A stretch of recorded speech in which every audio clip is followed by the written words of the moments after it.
Well, good morning, everybody. Happy Friday to you. Let's get our heads right as best as we can. And we made it through the week together. Pleasure to be here with all of you guys out there. My name is Woodsy. You're listening to Ben and Woods. I should say that first. You're on 97.3 The Fan, San Diego's #1 sports station, home of the San Diego Padres.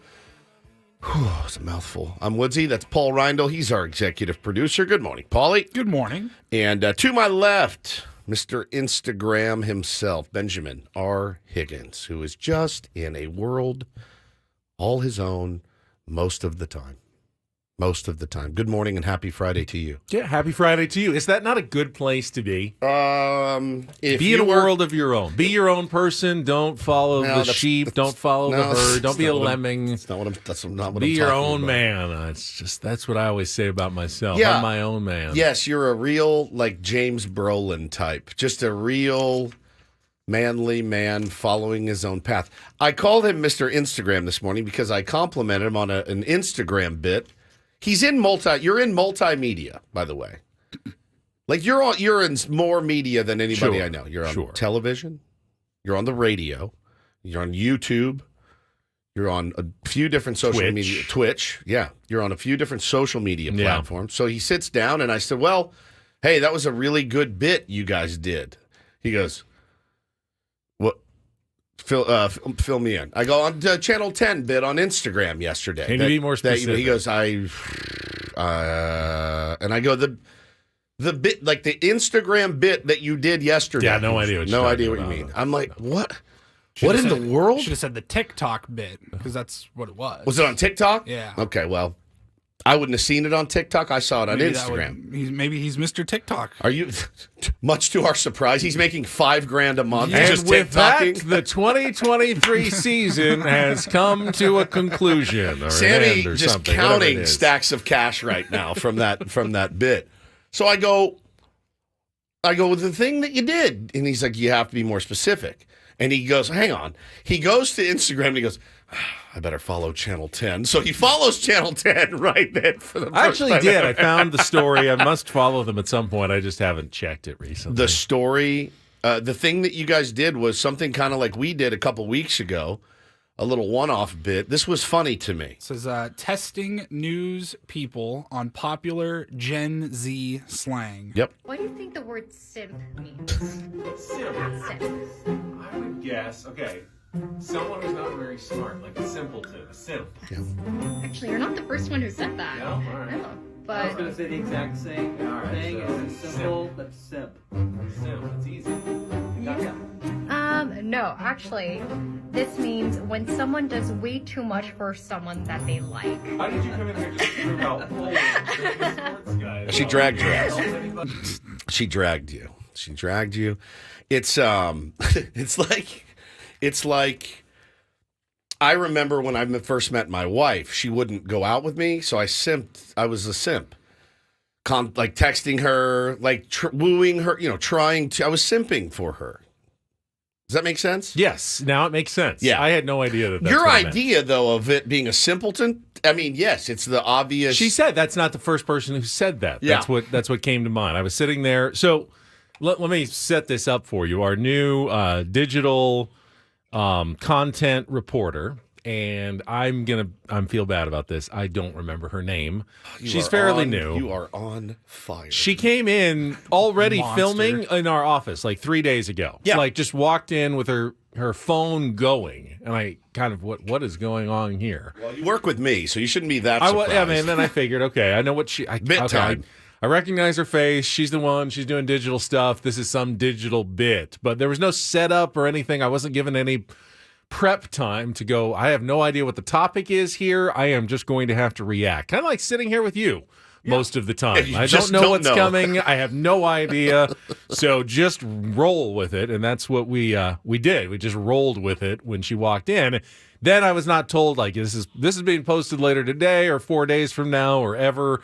So I didn't know when to look for it, but apparently it did. Oh, it's out. It is out now. And yes, that's our famous TikTok / Instagram moment. I thought it was a good bit. Especially since we did it a few weeks ago. Maybe Yeah. she listens. Maybe she's a tier 1 secretly and is just copying our our bits to No. test me on young slang. She's not the first, and she's not going to be the last, No. Benjamin. How was everybody's day yesterday? I can't wait to tell you about my massage. So I'll check that's with you. right. I'll check with you guys first. It's not about me. I'm a team guy. Paulie, how was your day? You played some hoops? I did play some hoops last night. Had a nice game? Got the win. Yeah, it was fun. It was good back and forth. Like that? It was fun. I would like to say really quick on your massage story. Yeah. There was a discrepancy yesterday. How so? You mentioned it. Ben thought you talked about it the other day Right. on the show. I had like 3 people say, no, Woods definitely talked about it on the show as well as maybe the member stream too. The Frankie thing? I don't think so. That's what I thought. I don't think so. I just mentioned it on We're the. gonna have to go I might through- have we're said gonna have it to go to the before, but that's neither here nor there. Go ahead, Benjamin. How was your day? My day was nice. I was off again on Channel Wow. 10, so it's been the last couple of days that I haven't been there. Maybe that's why I don't know what's going on our Instagram feed Right. as well. That's- Went to dinner with my parents. Shell was working, so I took the boys and we went out for a nice dinner, which was cool. And then Where'd you go? What'd you have? we Where'd went you go? to Italian Firenze. Firenze. Yeah. What'd you have? Had a Caesar salad and some cheese ravioli. Oh, sounds delicious. It was nice, simple, very delicious meal. And then I went back and I got out the computer and I was doing some work. Shell got home. She popped on a movie, which I watched the whole thing kind of half paying half-assed. attention. I still have no idea what the name of the movie was. Maybe you can Oh, help yeah, me. let's play like charades. All right, so I Describe know it it to me. starred an older Robert Redford, Okay. and he walked the Appalachian Trail. That's all I really know about this movie. I still don't know the point or what exactly was going on, why he was walking the Appalachian Trail. I got the sense he was some sort of travel writer, and Emma Thompson was his That would be A What? Walk in the Woods A Walk in the Woods. from 2015. Okay. Yeah, that's old Robert Redford. He's old already old. in 2015. Yeah. No, old. Like old Robert Redford, not an old Robert Redford movie. No, that's- Robert Redford is old in this movie, so it's somewhat recent. It's jarring. It was jarring the first time I realized Robert Redford is old. Like, it's jarring to you. We grew up, Robert Redford when he was in Indecent Proposal that came out when we were in like high school. You're like, God dang, that is a sharp older man. And even at 80, he still looked pretty damn good. But I remember he was in that movie with Brad Pitt called Spy Game. And it was like, you looked at him and you're like, ooh, I can start to see some cracks. You know, the living, he didn't live hard. I think he was a pretty normal dude. It's not like he was blowing rails and stuff a bunch. And he was it was weird watch. It's going to be like when Brad Pitt gets really, really old, or Leo. Well, you When don't watch Leo's you don't watch the 75. Marvel movies. He was in No. Captain America: The Winter Soldier. Robert Redford yeah, he had a was? pretty big role in that one. It was a bad guy, actually. He was a bad guy. Yeah. Did he look old as dirt? But he's very old. yeah, so I see that movie pop up on Like, Netflix. I haven't seen it. I need Leo and Brad Pitt and those guys to just call it quits at like 60. And just kind of fade away. Yeah. Because I don't want to see them at But Tom 76 Cruise years is old. like 82, and he still looks looks good. like pretty good. But, so. you know, you start doing to his own stunts and everything. You see, though, it's weird. Everyone gets a little puffier. Everyone. How old do you think Tom Cruise is? He's 60 years old. Oh yeah, 61. 61. Yeah. Everyone gets a little bit puffier because you're in Hollywood. You gotta hold it together, man. got a You lot have of work Botox, done, you yeah. get work done, you got fillers, and Fillers. He Yeah. looks like he talks like this. yeah, he does. He's got like the hi. Yes, I would take this mission right now. I'd be happy to fly this His plane. face is very tight. He's very tight. It's tough, man. Very few guys look cooler old than they did Talk young. to me, Goose. Keith Richards looks cooler now than he did when he was 35. Yeah, he looks I'll give you that better. one. Like he looks like an old saddlebag, but for him, like he looks badass. I always thought he looked like crap in the 80s. He looks great now. So I did went down, was driving down, got my massage yesterday. An hour and a half of delight. Now here's the only this is not a negative, but I was not expecting it. It was a new massage experience for me. You go in to get a massage, soothing music, the normal spa, beautiful music that you're hearing, and met this woman, Frankie, and she's worked on my mother-in-law. She's known my mother-in-law for years, and so she knew kind of who I was, and I laid down, Ben, and we had an hour and a half long conversation.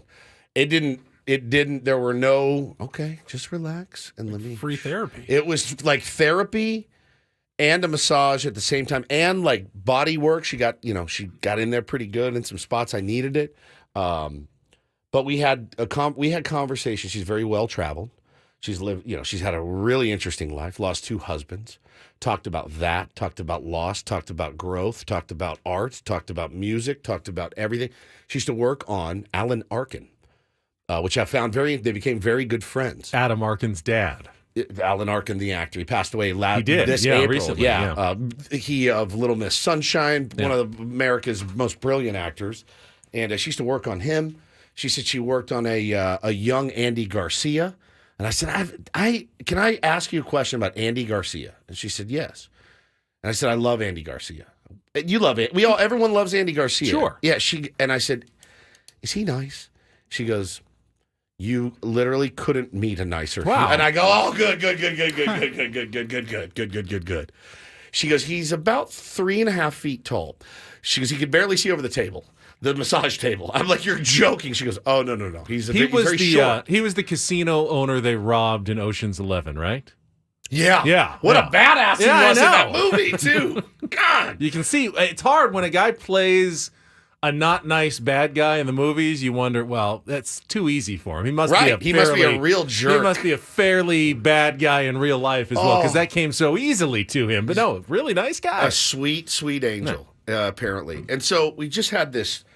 I learned so much. I really did for an hour and a half. And you may think to yourself, man, I just wanted to come in here and relax. And there was a part of me that fought it initially and was like, yeah, right. And then I was like, you know what? She's in here working on me. The least I can do is engage in conversation. I end up having a really nice time. I booked 2 more massages with her, so I really enjoyed it. You've got the certificates for I it. got one. I could only find one more. I thought I had more in my desk, and I looked last night, and I didn't. I got one more left, and I'll pay for the other one. But it was awesome. I feel great. She released my scapula or something. Like everything felt great yesterday when I got out of it. It was one of those massages where you stand up at the end and you didn't even know your scapula was being held hostage. I had no idea, but I stood up and I went to put my clothes on. I was like, whoa, like my whole body was loose. It was great, dude. So I had a very nice day of self-care, and I hope the tier 1s out there, you get a chance to do that for yourself at some point. Highly recommend Frankie. If you want the info, you can write me or find me somewhere. Well, this is the last Friday before the baseball winter meetings are coming up. So when are they heading out? You think tomorrow? Probably Sunday. I would think. You check in Sunday. You have a dinner. You settle in, and then you start getting to work. Monday, business is open, and we'll see if the Padres. Certainly one of the more talked about teams right now. We've got new rumors. We've got new reports. We got Jeff Passan. We got Hector Gomez with a quote from Fernando Tatis Jr. about Juan Soto. That's all new this morning. If you are just getting up, we will get to all of that coming up as we get ready for what could be a fairly formative couple of days for your San Diego Padres. They could go in a number of different directions. We're still not quite sure where they're headed. Obviously, the tea leaves are pointing toward a Juan Soto trade, but no one's confident enough to just say it's happening. Everybody couches it still but who knows? There's still always the possibility they may go in a different direction. AJ Preller has even the biggest insiders a little gun shy because he's so unpredictable that they can never say with certainty what they're going to do.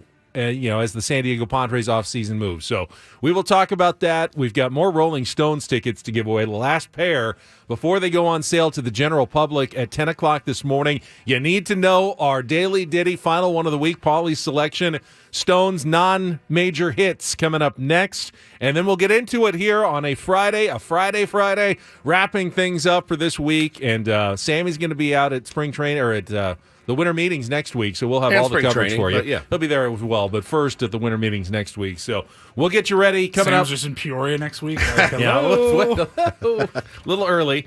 So that's coming up. Let's check traffic and then get rolling here on San Diego's #1 sports station, 97.3 The Fan.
Was born in a crossfire hurricane. What a line, man. I mean, this is a huge hit. The fact that this isn't a top 10 Rolling like Stones hit on 30. Spotify. I looked. I mean, look, it's crazy. It's a bit of a counterintuitive thing, like non-Rolling Stones hits. They're the Rolling Stones. All they have are hits. No, they got some deep cuts. You could have played Sea Suckers Blues, but I don't think that would have flown. Our biggest parameter was at least not in the top 10 on Spotify. This was number 35. That's pretty nuts. You still hear that on the radio all the time. Yeah. I still hear Jumpin' Jack Flash all the time on the radio. It's a great song. It's a great song.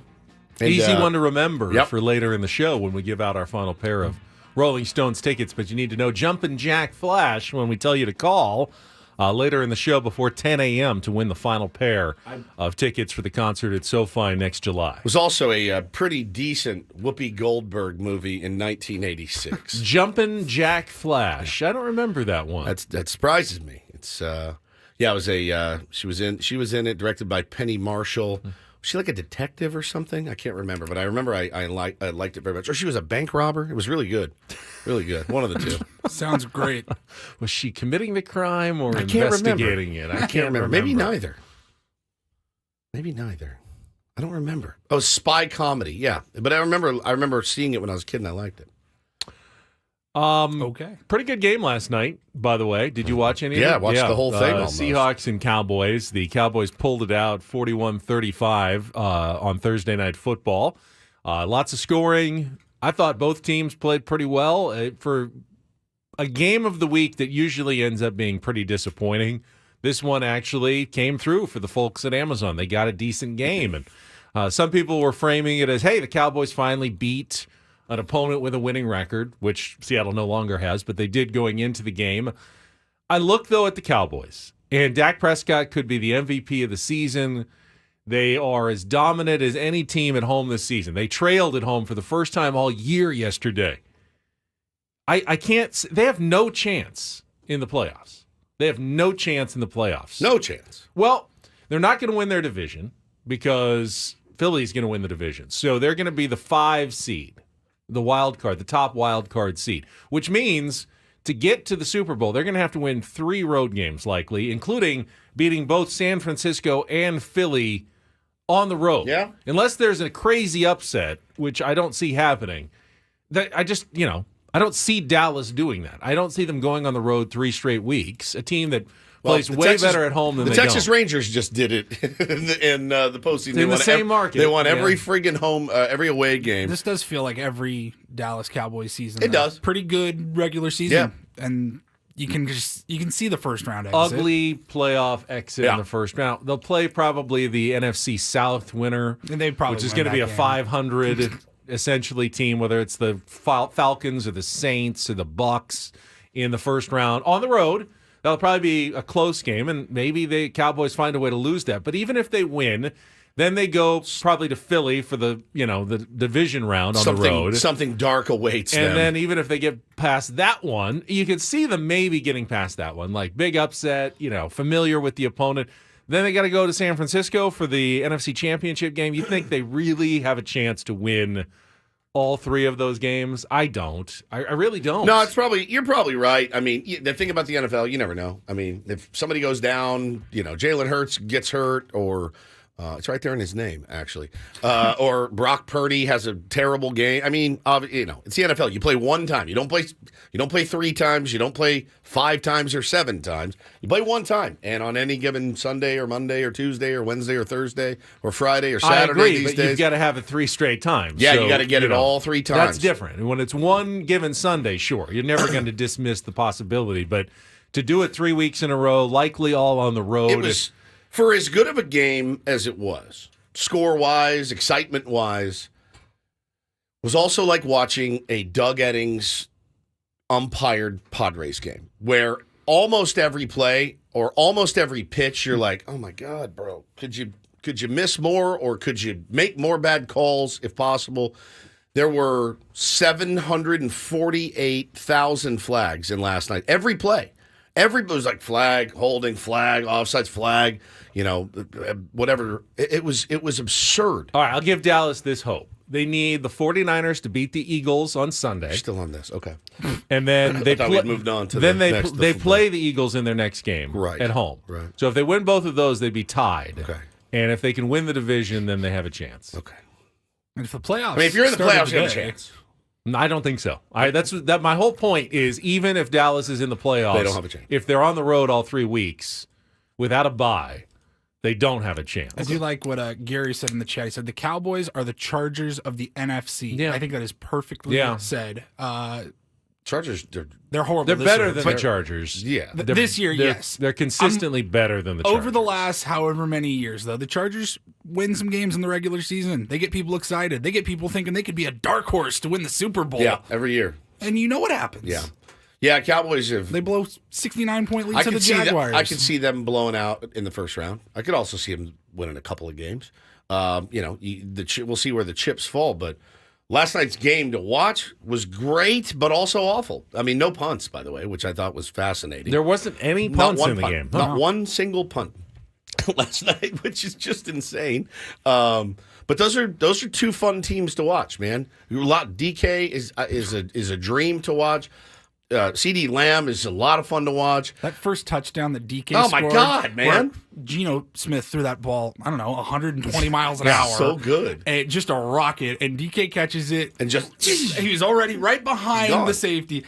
Dude, him taking off and running 60 yards, I could watch that all day. I feel like Geno's a fun guy to cheer for. No doubt. You know, I an love cheering for underdog Geno who Smith, man. who's found some success later in his career. What was his bit? They all wrote me off. Yeah. I didn't write them I didn't write back. I loved it. Yeah. He got his bag and is still playing really well for them, man. Now, yeah, Seahawks are not a great team. They could still sneak into the playoffs. That was the first time, that was an interesting stat, that they had ever scored 35 under Pete Carroll and lost. They were like 36-0 Wow. before yesterday. That was the first time they had ever lost a game like that with that defense. And you figure 35, they're golden. But yesterday against the Cowboys, they were not. the end of the first half, the Seahawks had to score 3 touchdowns to get to net 1 touchdown. 3 touchdowns, 2 of them called back on penalty. They're running out of time. They end up scoring, and I'm like, this is just insane. It was a flag on every single play last night. It makes the game not unwatchable because it was a good game, but it makes the game just kind of drag a little bit. And that's the thing about baseball. That I think they did a good job at picking up the pace this year. I'd like to see football try to do the same because those games can get in the weeds quick. And again, they always say, well, you can call a penalty on every play. And it's probably true. You're going to catch a hold or lined up in the neutral zone or something. The thing this year that you're seeing in every game, they're giving that left tackle, Ben, The jump. and it domes me out every time. He jumps back, and then they snap the ball, and I'm like, here comes another flag, and then they don't throw that. It's the weirdest thing to watch. It's every single play they do it, and I always wonder what is going through the line judge, whoever's supposed to call that's head, going, yeah, he went Didn't a little they early. say to but give him like an let's extra just- beat yeah, let's or just something? Let's just let it play. It's fine. hysterical. It's fine. It's hysterical. But good game last night. Good teams win. Great teams cover. Dallas Cowboys are not a great team. They're a good team. Not quite. All right, let's get into the latest Juan Soto rumors. Jeff Passan Do we have to? had some more news. When it comes from Jeff Passan, you always give it a little extra credibility. Now, he didn't say Juan Soto's gone for sure, but it is trending that direction. We'll talk about that coming up. This hour of Ben and Woods is brought to you by the Golf Mart. It is Friday. Stay with us here on San Diego's #1 sports station, 97.3 The Fan.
You haven't rapped in a while, and people kind of have been fiending for it.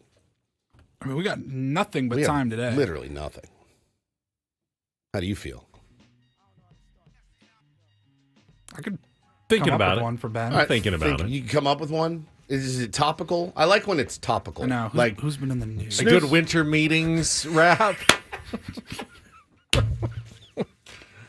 Yo, what happened to Soto? A little late for one of those Thanksgiving raps. It is. There's weren't, as far as I remember, not many big rappers were rapping about Thanksgiving. You have Ben writing a rap about the MLB winter meetings. It's the pretty content good. that I didn't That's know that pretty I good. needed. You think you could whip that up Ooh. before the end of the show? Might be a little tough. Probably should have hit you with that last night. I didn't know you were off last night. I would have bothered you. Thank you. Just home, just chilling. Yeah. Chilling's He good. didn't let us know either. Probably Well- didn't want to be bothered. I thought to myself, I would like you to send me your schedule every week, just so I know where you are. Yeah. Yeah. My wife does that. Like we have to put it in the calendar. Like the schedule needs to be down on paper, and if it's not, you're toast. yesterday, very rare. Usually if I take a night off, it's because I've got something else I have to do. But last night was truly just a chilling at home doing nothing night. So Somebody said he has to do a diss track to Bo Mel. We've done a couple of diss tracks over the years. So put some chapstick on your lips. I'd be afraid of what he'd send back to me. Right. You know, I don't want to get into a. He's done Hit 'Em Up. He's done No He Vaseline. didn't he do Ether, Yeah. which is the hardest diss track that's ever been done? Like, I think he did Ether too. He did. This man, we made him do. He read the lyrics to No Vaseline our very last week at our old station. Holy crap, that is right. That is right. And we never addressed it. We just if did you it. know, you know. If you know, you know. And we knew that was our last Friday. God. We knew that on Monday we were going to get our paperwork. Somebody said, "Damn, just replay Ether." I'm like, we probably have it somewhere in there. I don't know if I do. You keep them all. Man, that is something. All right, if you guys have any suggestions, you can fire them our way. And if something tickles Ben's fancy, he is in the chat. I see him looking at the chat. Yeah. Like he would know. No, but I mean, you know. Oh, dude, Gary just said the white Jamaican guy from London, who, by the way, I've just subjected Ben and Paul to for about 30 minutes this morning before the show. You asked if I'd seen it. I said, yes, of course I'm I've obsessed seen it. with And then him. you like played it 10 times. I did a mud. I pulled a mud Grant, and I can't stop watching him. How is he different than the Island Boys? You know, Because we talked about them last year. okay, so I feel like I'm an island boy, and All right. I've been trying to make. I feel like I could really step in it when I talk about this. So the Island Boys are a hip hop duo. They're born in Coral Springs, Florida. Okay, so number one, right there, you're not an island boy. You're a peninsula boy. You both are peninsula boys. This guy, M.3 is his name. When I'm telling you, Ben, he occupies 70% of my time at home. I'm lying there watching him do his reggae. Probably like Marshall Dotson III or Right, something. right. He's from England, but he speaks in Jamaican. He speaks in a Jamaican accent, and I don't know. I watch it because he makes me laugh. The way he looks, the way he raps, makes me laugh. I look at it as comedy. He's not doing a bit. For him, this is his thing.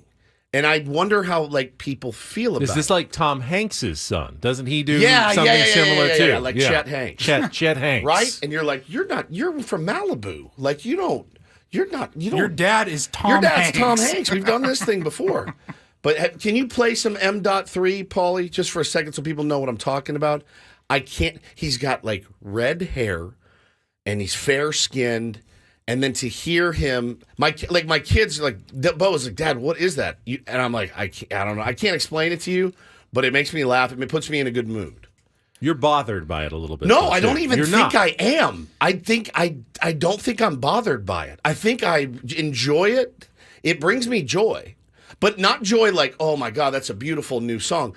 I laugh at it, but I'm not laughing at him. Does that make sense? It's tough because you want people to be themselves. And if that is truly himself, Yes. And I don't know his background. Even though he I don't wasn't know. necessarily, He wasn't born on into Jamaica. the island Jamaican lifestyle. If that's like truly who he wanted to be, then give him credit for embracing like his true self. And that's what called to him, and he felt like that was his authentic self. Bro, I cannot But get then enough. there's the kind of person who's just like a poser, we used to call them. Yeah, poser. Who just wanted to like be someone else because they didn't like who they were. Correct. That's different. That's different. than trying to just be your authentic self. And I looked on his Instagram, and he was in Jamaica. He was in Kingston, Jamaica, with like Jamaican dudes behind him, like dancing and stuff. So I think he's in, but he has his hair like pulled back in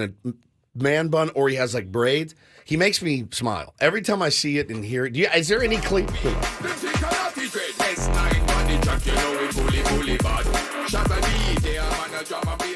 Like, remember when Steven Seagal did it? That was horrible. And he's horrible. He was the worst thing I've ever heard. This guy, M.R., I don't know. He brings me delight. So that's what they were referring to. We've digressed wildly off track. Is this him? This is That's Steven Seagal. Look Seagal. at that, but you shouldn't do that. The girl dress is just a pity, not just there to cover her. I will.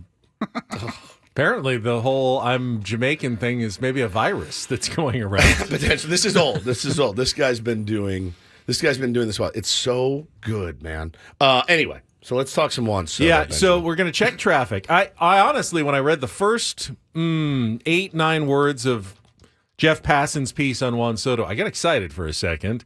Tell you why right after traffic here on 97.3 The Fan.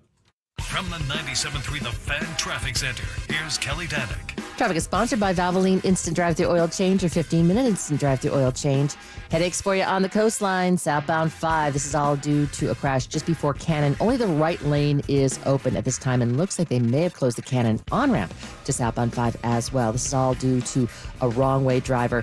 Guys, this could have been so much worse. Right now we are looking at non-life-threatening injuries, but injuries just the same. Huge backup behind that south 5 before Cannon, and there is a stalled vehicle in middle lanes right around Tamarack. So yeah, kind of got double trouble there on the South 5 coastline. Give yourself extra time if that is your route. Also crashed on the northbound 15 right before the King Freeway. That is over to the right shoulder. Stop by into the 30 San Diego Valvoline Instant Drive-Thru Oil Change Centers. You don't have to get out of your car. It usually only takes 15 minutes or less. Visit SoCalOilChange.com for discounts, locations nearest you. Valvoline Oil Change Centers are open 7 days a week. I'm Kelly Danick with Ben & Wood, San Diego's #1 sports station, 97.3 The Fan.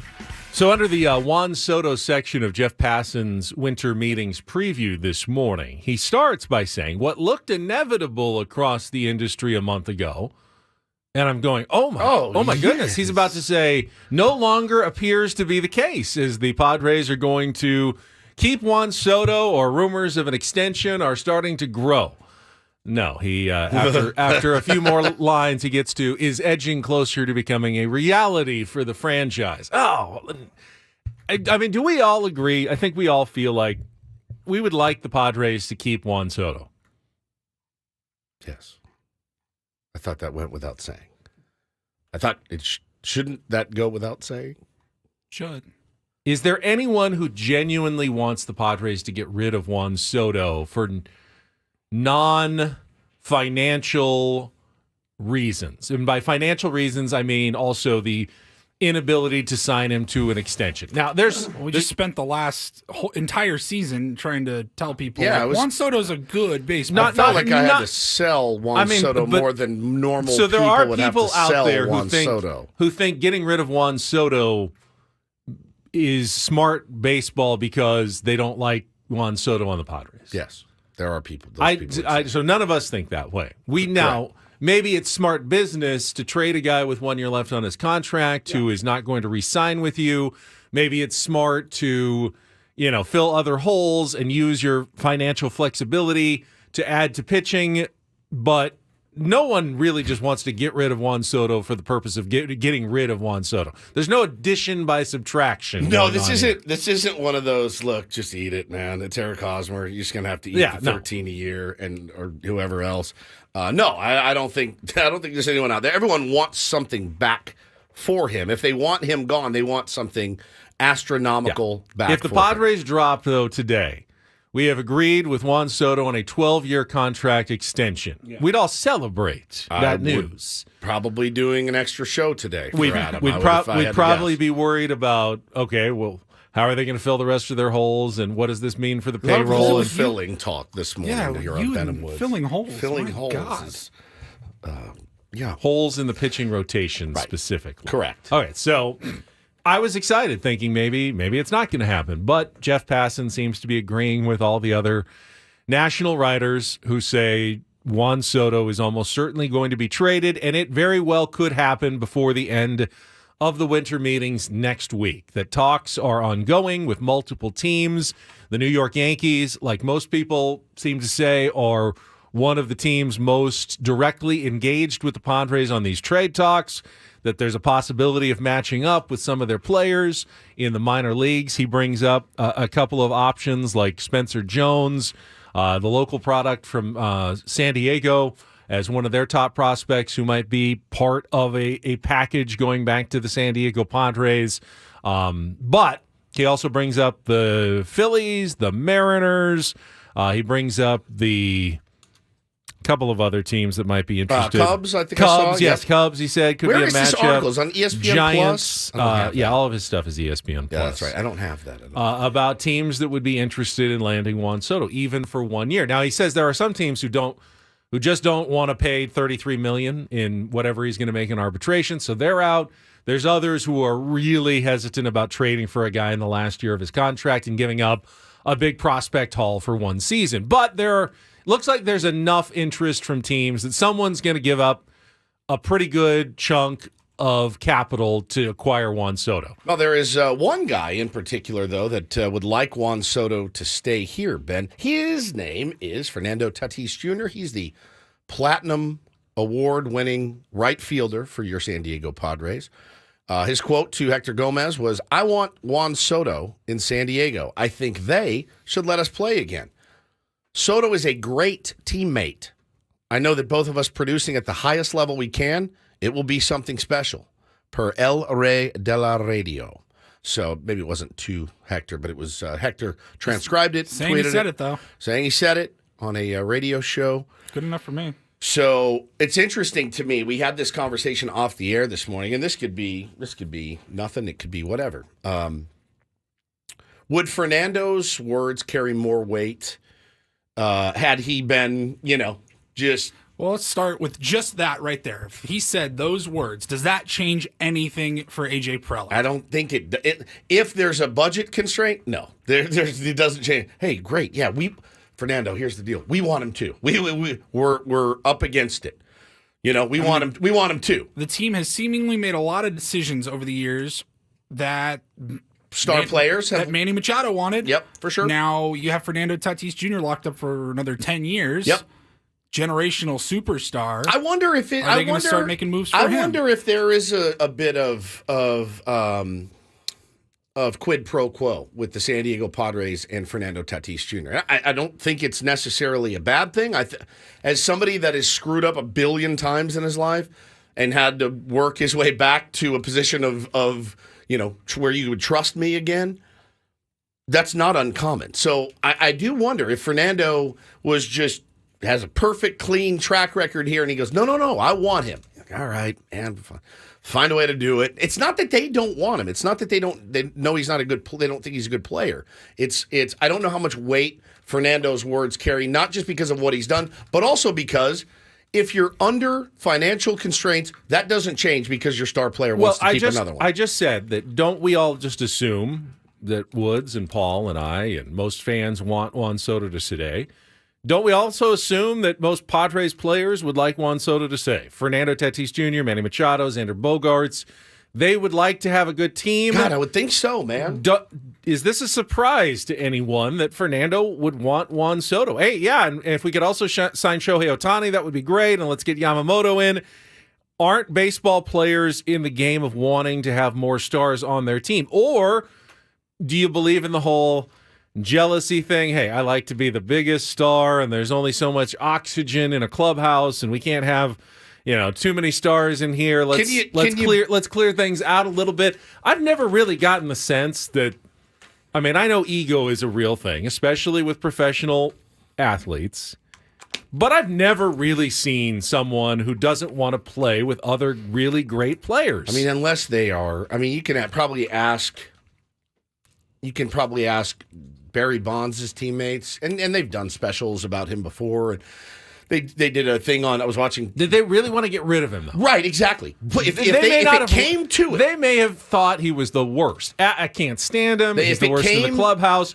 But I'd rather have him on our team than having to face go up against him. It's one of those things, man. It's the devil, you always want. I've played, against and seen guys before that I'm like, God, I hate that guy. I can't stand the cut of his jib. And then he jumps on your team and you're like, all right, I'd die for this guy now, right? It's I don't know. And I don't think they all get along. I don't think they have to. They just have to do their jobs. I don't need them. They don't have to be going on boat trips and doing all that. They just need to do their jobs. That's it. And Fernando Tatis Jr. and Juan Soto playing together, it's a dream. Like, it's a dream. You're looking at the two of the best in the business playing together for a long time. Do you think there's any chance that quietly, privately, if Juan Soto is dealt, that Fernando or Manny or Xander, will never say it, but they'll think to themselves, oh, glad he's gone. Potentially. I don't think so. I don't think really so, don't. but it's potentially, yeah. I just don't believe that.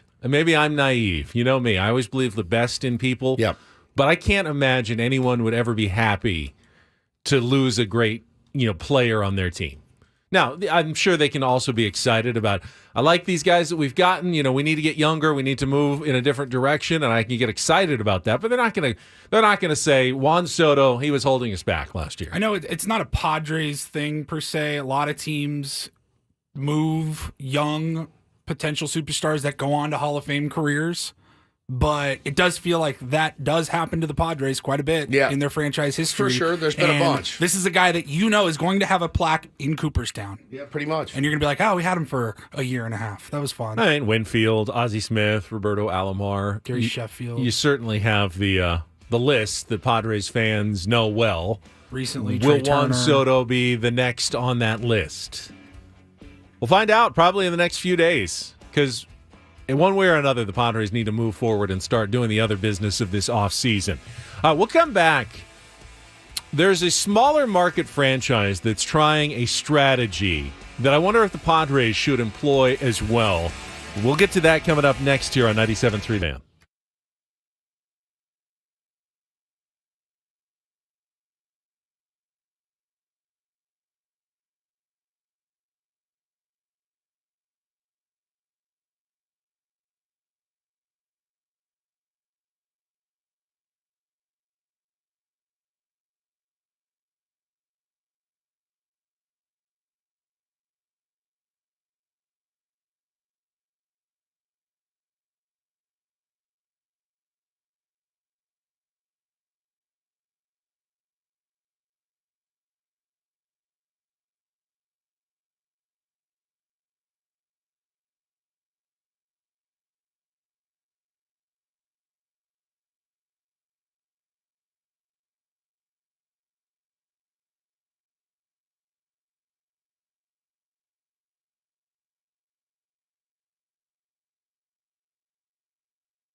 Feel negligent that I haven't given a quick congratulations to our former NIL athlete, Steve Sugimoto, who posted early this morning when I got up.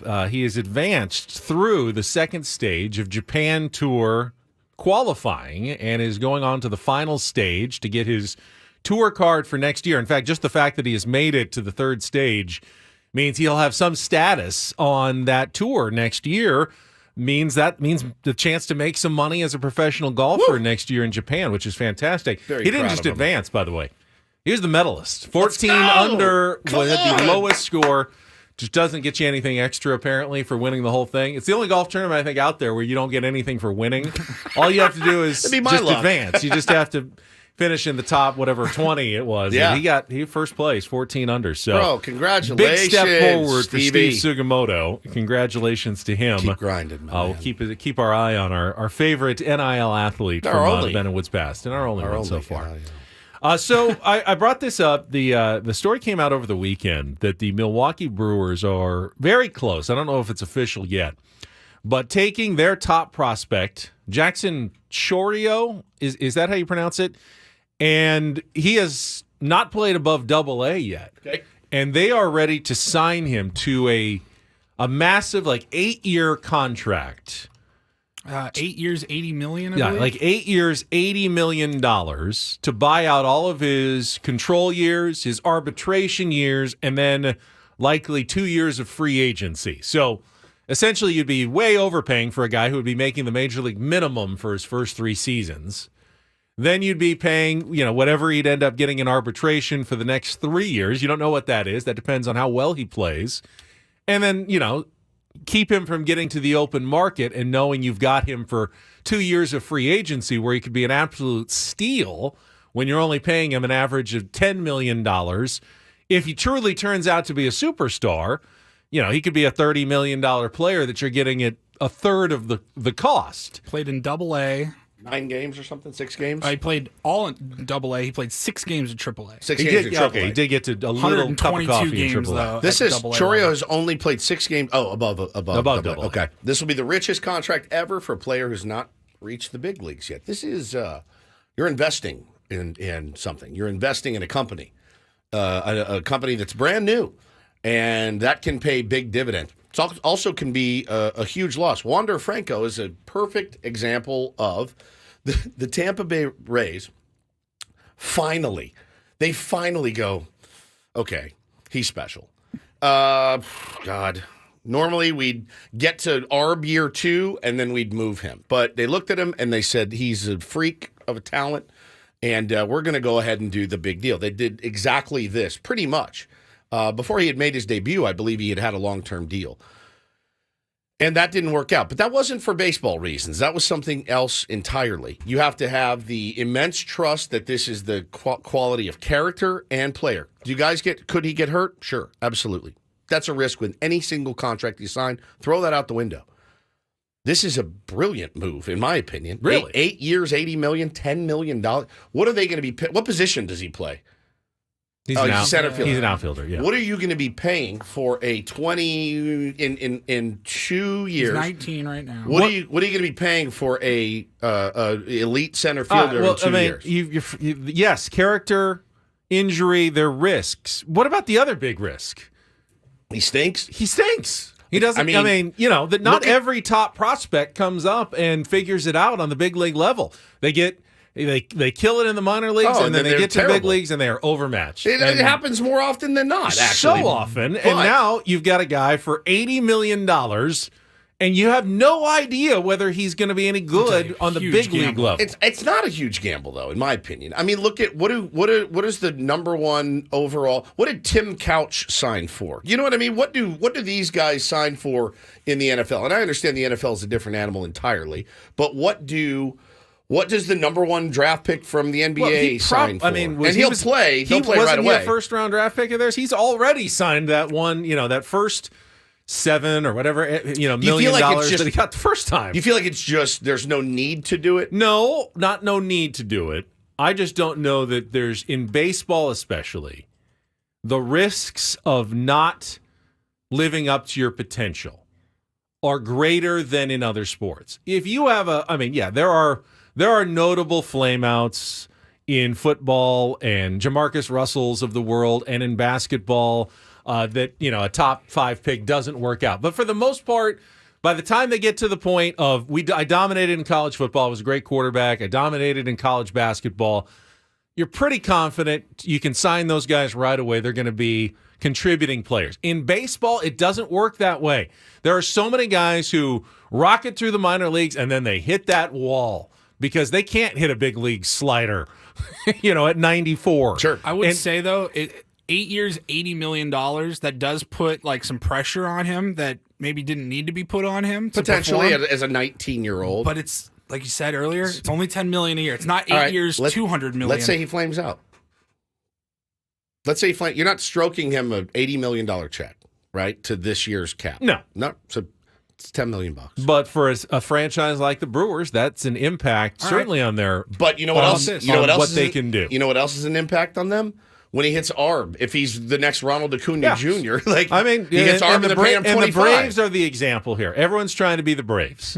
Lock up talent long-term for under-market deal contracts. It's worked out very well for Atlanta. So there's certainly some copycat going on here. We need a contestant for Take on Woods. I'm going to tell you why, though, I really hate this idea. Give us a call, 833-288-0973. I think I just read your mind. Get in line for our musical trivia contest here in a couple of minutes, because the thought crossed my mind. Well, should the Padres do this with an Ethan Salas? Ray in the chat just said we should definitely sign Salas, though.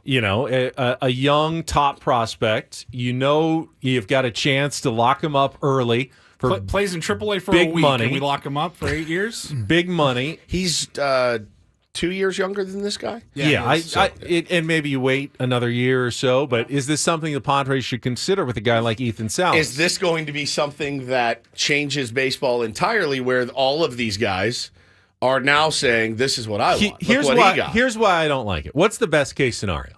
You sign him to the 8-year, $80 million deal, and he becomes an absolute superstar. Rookie of the year.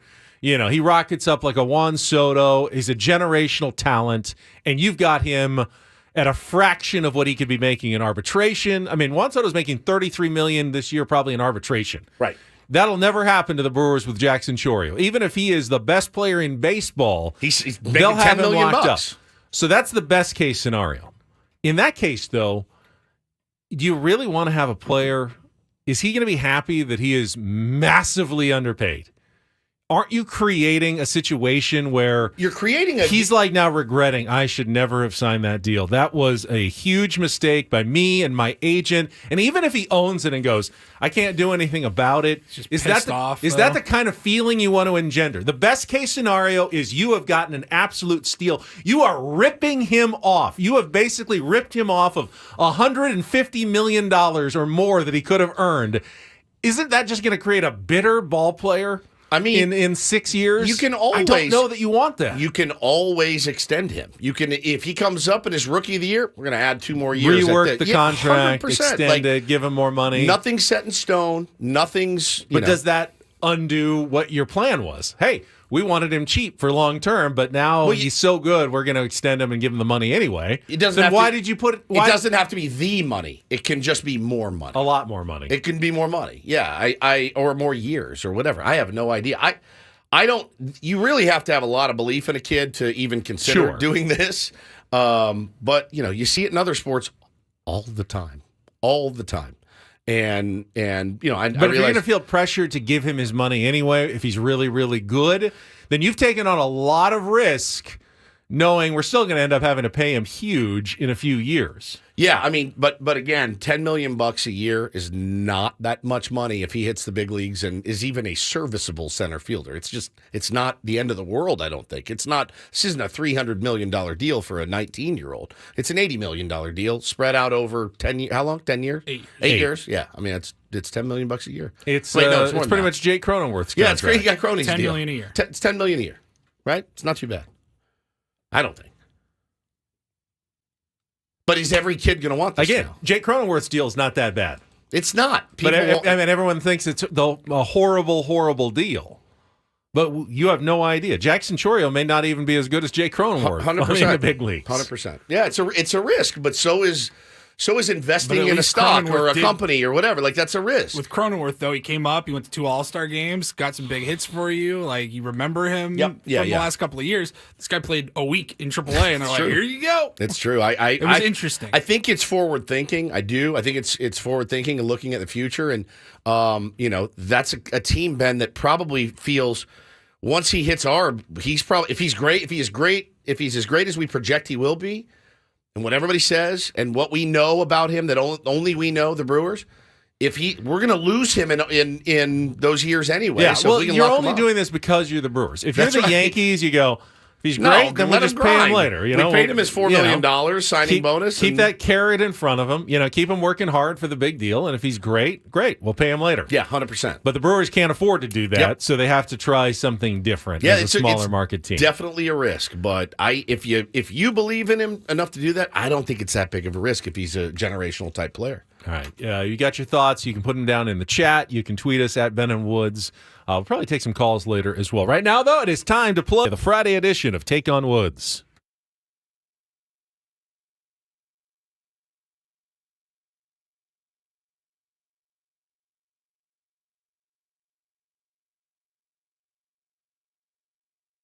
Brian, good morning to you. How are you? Good. How are you? All right, you got in again. Last chance to qualify this month for our 2-night stay at Resorts World Las Vegas. 2 tickets to Luke Bryan engaging at the Resorts World Theater December 29th through January 6th. Tickets on sale now at rwlasvegas.com. Here are our categories for a Friday. No Really is still in there. The word really in the song titles. Oh Yeah. 5 bands and artists with names that begin with the letter O. And our new category, Opposites Attract. Song titles with a pair of opposites somewhere in the title. So, Brian, of those 3, No Really, Oh Yeah, or Opposites Attract, what would you like to play? Let's try No Really. No! Really? Yeah, we've got 5 song titles that include the word really in them. 60 seconds, 5 questions. If you can beat or tie Woods, we'll put you into the grand prize drawing. As always, we'll start with our 2-second song. Paulie's going to play a little bit of music. You need to give me the title of the song and the artist to score that point.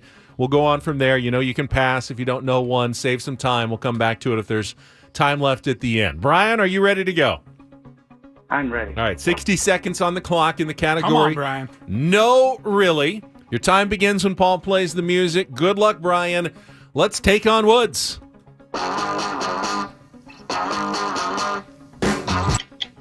Girl, You Really Got Me Now By? by, is it The King? Correct. Boy George says which hit from Culture Club's Do you 1980? really want to hurt me? Correct. Today we say he really outkicked his coverage, but that phrase is the heart of which 1978 debut hit by Joe Jackson.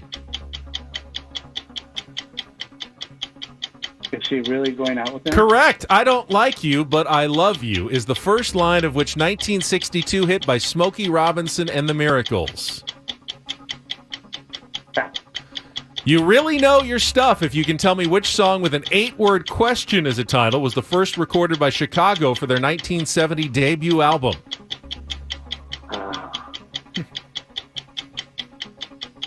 Yeah. I Don't Like You, But I Love You is the first line of which 1962 hit by Smokey Robinson and the Miracles. Quickly.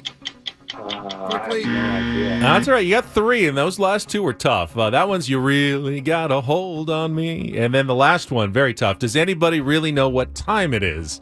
See how well Woods knows his older ones. You got the first 3. You Really Got Me by the Kinks. Do You Really Want to Hurt Me? Is she really going out with him? Let's bring Woods back in. Brian's score is locked in. Hang on the line, Brian. Woodsy coming in the dark. Doesn't get the category. Makes it tougher for him. 60 Mystery seconds back on the clock. Your time begins when Paul plays the music. Good luck, Woods. Let's take on Brian. You Really Got Me by the Kinks. Correct. Boy George says which hit from Culture Club's 1982 debut album was really about all the guys he was dating around that time. Do You Really Want to Hurt Me? Correct. Today we'd say he really outkicked his coverage, but that phrase is at the heart of which 1978 debut hit by Joe Jackson. Is she really going out with him? Correct. I Don't Like You, But I Love You is the first line of which 1962 hit by Smokey Robinson and the Miracles. I'll come back to it. You really know your stuff. Oh, you really got to hold on there. Correct. You really know your stuff if you can tell me which song with an 8-word question as a title was the first recorded by Chicago for their 1970 debut album. Chicago, 1970. What am I, your dad? Last one's always the toughest. See? Holy cow. You'd know it if you something heard with it. me. No. No. Thought you had the category down. So did I. I was really rolling along with that. You really were, because the category It did kind of work. is no for- really. You really got me. Do you really Oh, want to wow. hurt me? Is she really going out with him? You've really got a Me hold or on him? me. And does anybody really know what time it is the Chicago song. 4-3, though. Woodsy pulls it out. Another one. Sorry about it, Another Brian. win for Woods to Feels wrap good. up our month of our Resorts World Las Vegas getaway. Brian, good game. Man. Woodsy is very tough at this, though, and he comes out with another win in no really. I love that Smokey Robinson song. That is a great one. God, it's a good one. Yeah. I don't like you, But I love you. It's so good. All right, we should have a new prize next month. We'll see what comes into the hopper, but thank you for everybody who took part in this month's games of Take on Woods. Woods had a very good November. There's very- only a couple. handful of people who have qualified for the grand prize Well, this if you month. qualified, be looking at your email or Yeah. looking for your Next the week, phone call. I think 'cause, is the week to look. Yeah, it's there's very few of you. All right, we got Don't Do This coming up next. I hate our industry I more every I love your Do This, single though. day. I hate it. Mitchell Robinson, is it? The Oh, Do what a- This is so fantastic. terrific. One of the best stories you'll ever hear. That is coming up next. Ben Woods on San Diego's #1 sports station. Check on that mess of traffic in the North County here with Kelly Danick.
We're having a semantics argument in here that may be more interesting than the don't might do this be. stories. I'm not sure. really It might funny. be. Should we save it? We'll save it till 8. Yeah, we'll save it. At Semantics. 8 o'clock. I'm going to write it down. Semantics. Semantics with Ben and Woods. New segment coming up. At Yeah, 8. let's just get right to don't do this because we got some audio for both stories. Oh, God, I hated this, man. I hated seeing this yesterday. The news out is that Dak Prescott is going to be a first-time dad. That is and always should be celebrated. Good for him. And it's just a really, really cool thing to be. Unless it makes its way onto Craig Carton's show and sports talk radio / television. Listen to this just horrific take. I'm having a great season. Things are going well. I'm going to be a father soon. Life is great. I mean, Barbie. Sorry, Dak, that'll be a He's what's going to be a happening? father. Dak Prescott will be a father Dak, soon yeah. in March. Congratulations, Dak Prescott. That's a mistake. That's a My mistake. point to it. My What? point to it all is, at the end of the day, it comes down to beating the Philadelphia Oh, Eagles. why'd you tell me that? That changes everything. Why? What does that change? There goes the Cowboys season. Oh, how do you do that? No, they just announced the Are pregnancy. you not a fan of fatherhood? I am a big fan of fatherhood. I'm blessed with 4 beautiful, healthy I children. thought so. This is a terrible distraction now for Dak Prescott. How? He's not married, right? So now I got to question, is she a gold digger? Whoa, She might not wow. be. Whoa, I got to question it, right? whoa. Number You don't. 3, you got everything going hate great. this. I hate the it. last thing you need now is the distraction. Shoot. What do you Bro, do? he's I'm having a baby. He's It's not having the child. He realizes, number one, he's not carrying the child to term. All right, number one. I wasn't. He's not going on maternity leave for a Guys, few months. I know we're rolling right now, but I'm about to, as you can see, 84 weeks. Doctor said bed rest. I got a bed rest. Bro. Also, he's the first professional athlete to ever have. Has there ever been a professional athlete that had a child in the middle of a season and still won games? My guess is yes, 100%, Craig. By the way, you know what was a big distraction to Craig Carton's job? Prison. Going to jail. Prison. It's just some people, man. That feels like one of those.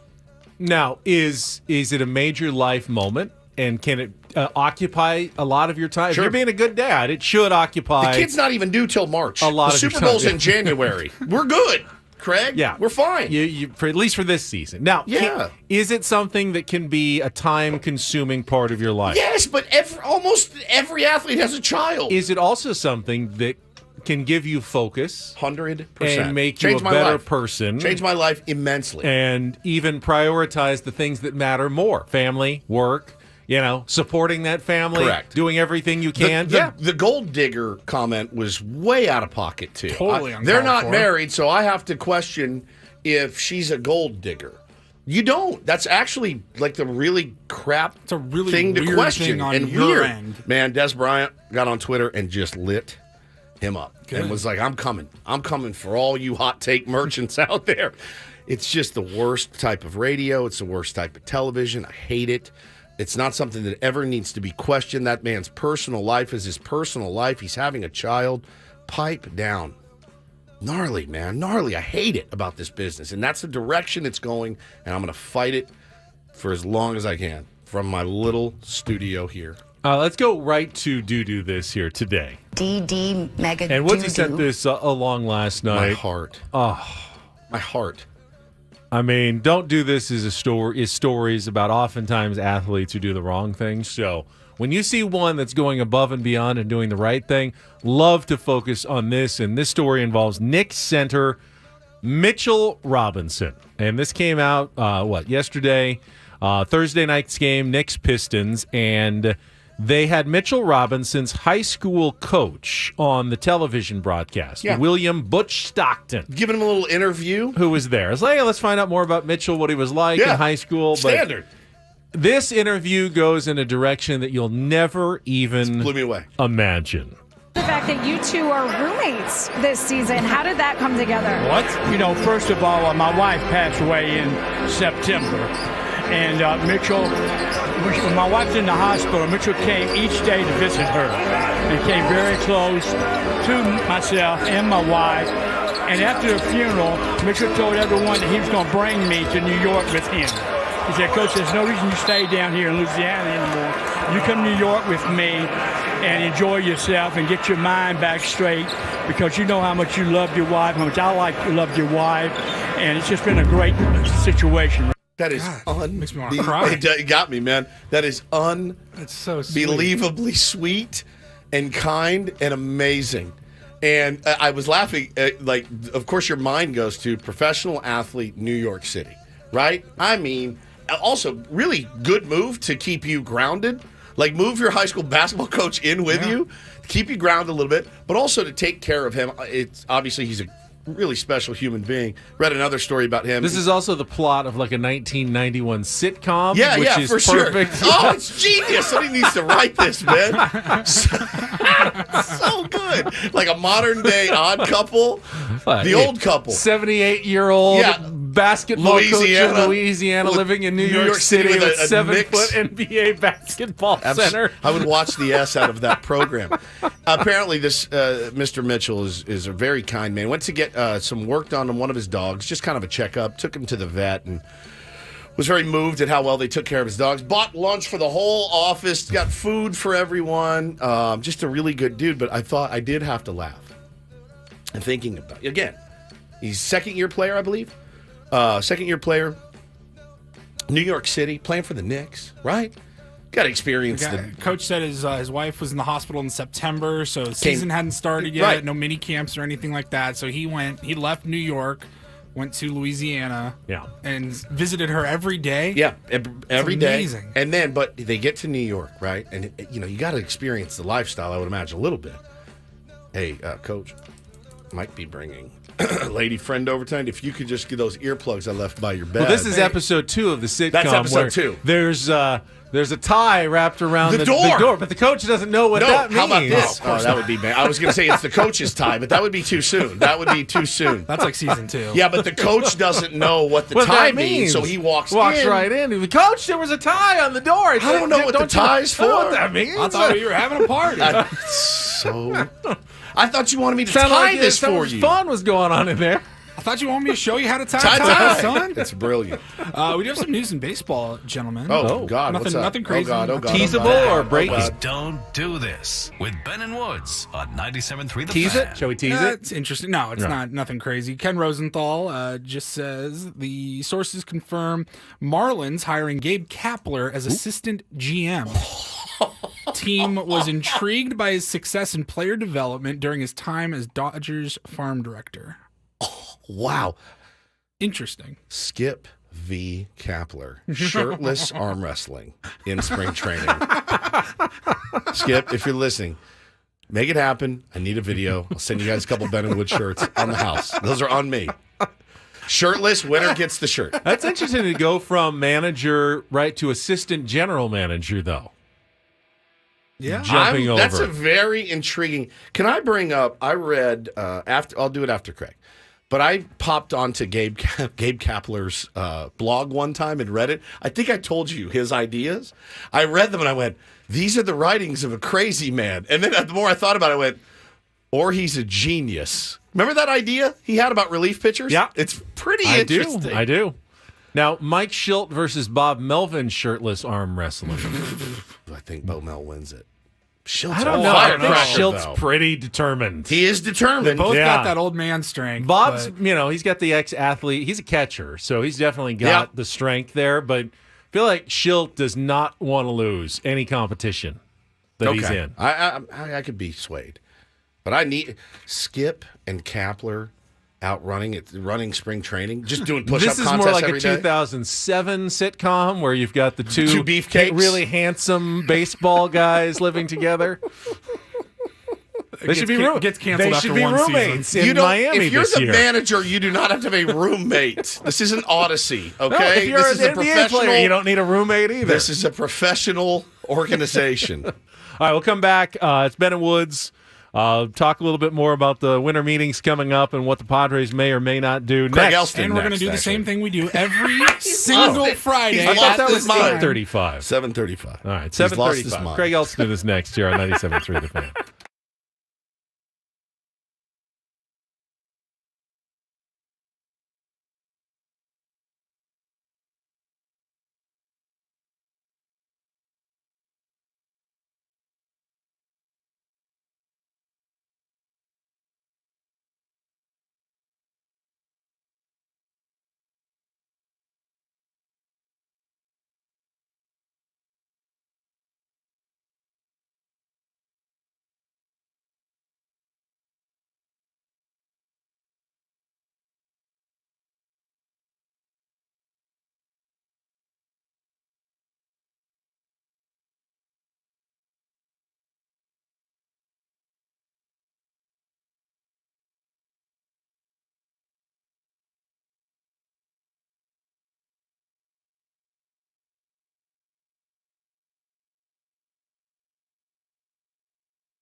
You can tune in to Kickoff with Boomer and Valenti tonight at 6 o'clock here on 97.3 The Fan, and every Friday as they preview the weekend's NFL action. It is brought to you nationally by Casamigos Tequila. Casamigos brought to you by those who drink it, and by Lowe's. Lowe's knows home improvement. My apologies to Craig Elston. I don't know why I thought he was coming on at 8:35. He's going to join us right after traffic.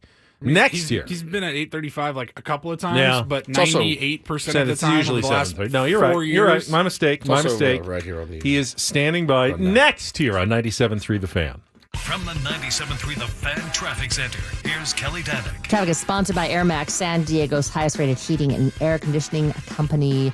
Can't confirm anything yet, guys, but looks like they may have cleared this accident southbound 5 before Cannon. Still seeing some very slow speeds approaching that, though, so you want to give yourself extra time. Stall Big Rig on the Mercy Road off-ramp, southbound 15.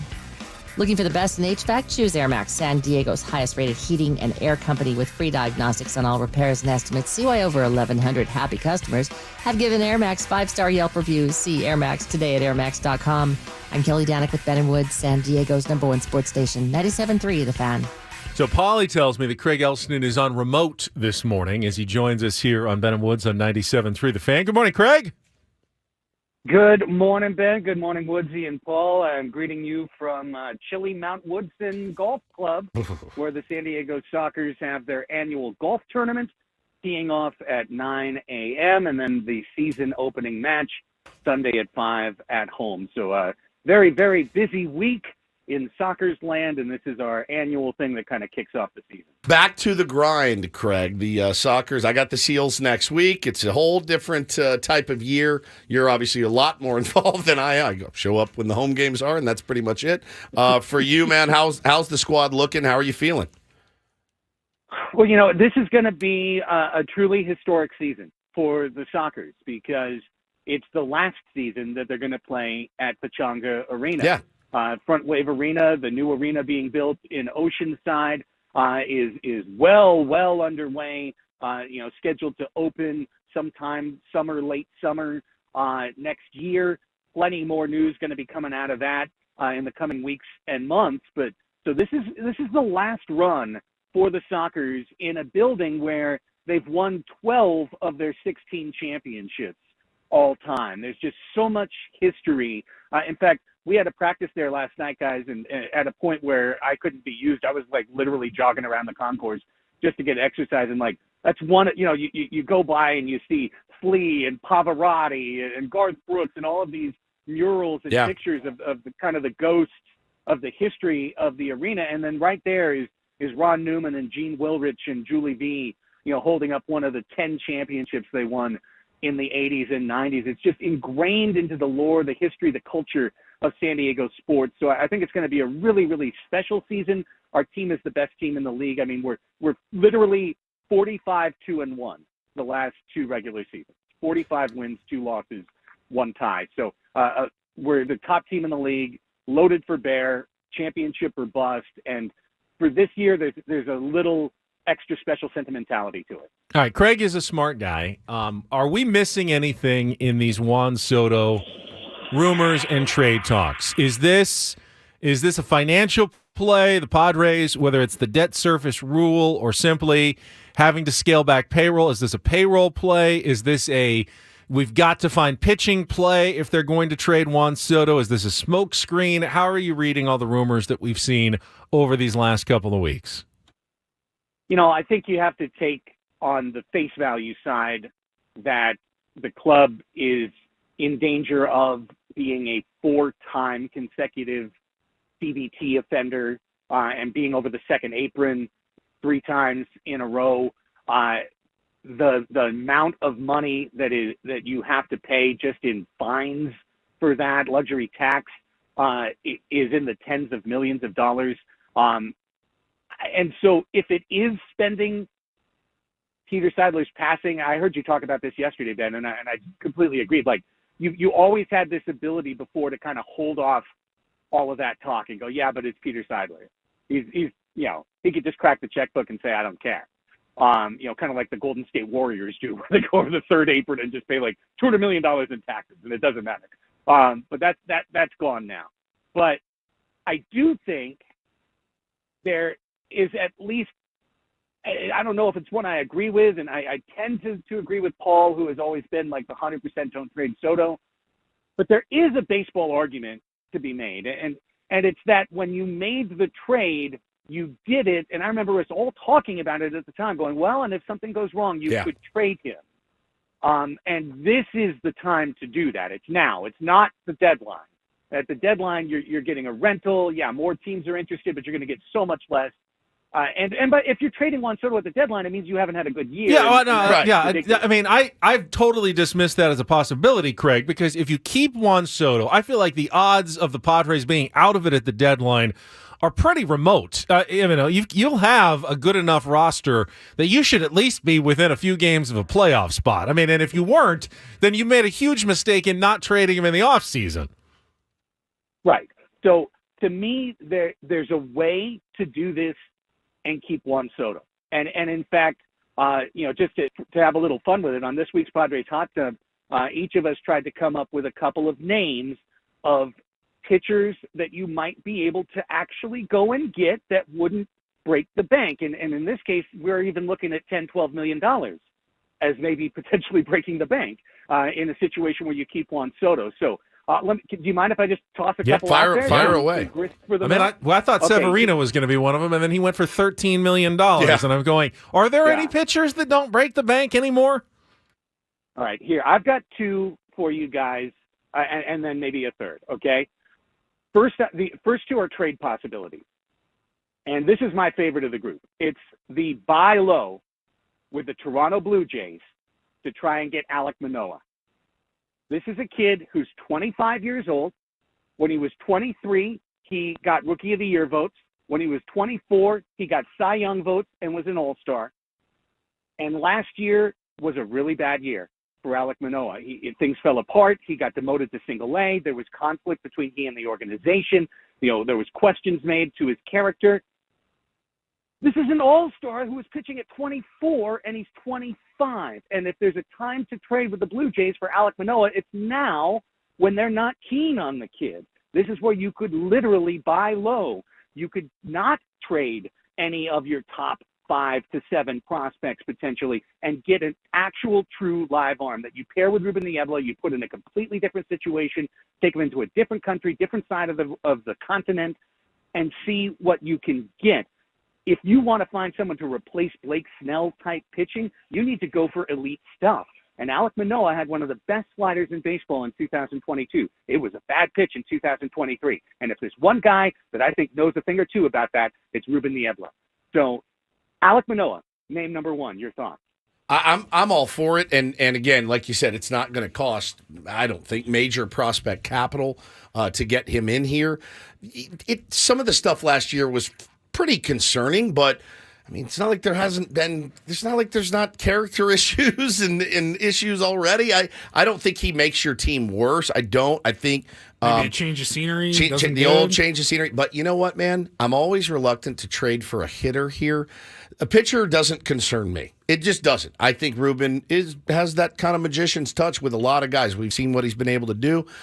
Hitters come here and get markedly worse, but pitchers come here and get a little bit better. So I'd be down for that, depending on the cost, right? But the problem is if you trade for him and you're basically counting on him then to be your number 3 or 4 starter, and if he's anything like last year's, that's a disaster in your rotation. So it's a risk, but you're probably right, Craig. It's most buy low options. It's a risk that might be worth taking for the Padres. The whole wake up call for him or change of scenery, whatever you want to call it, could be just what he needs.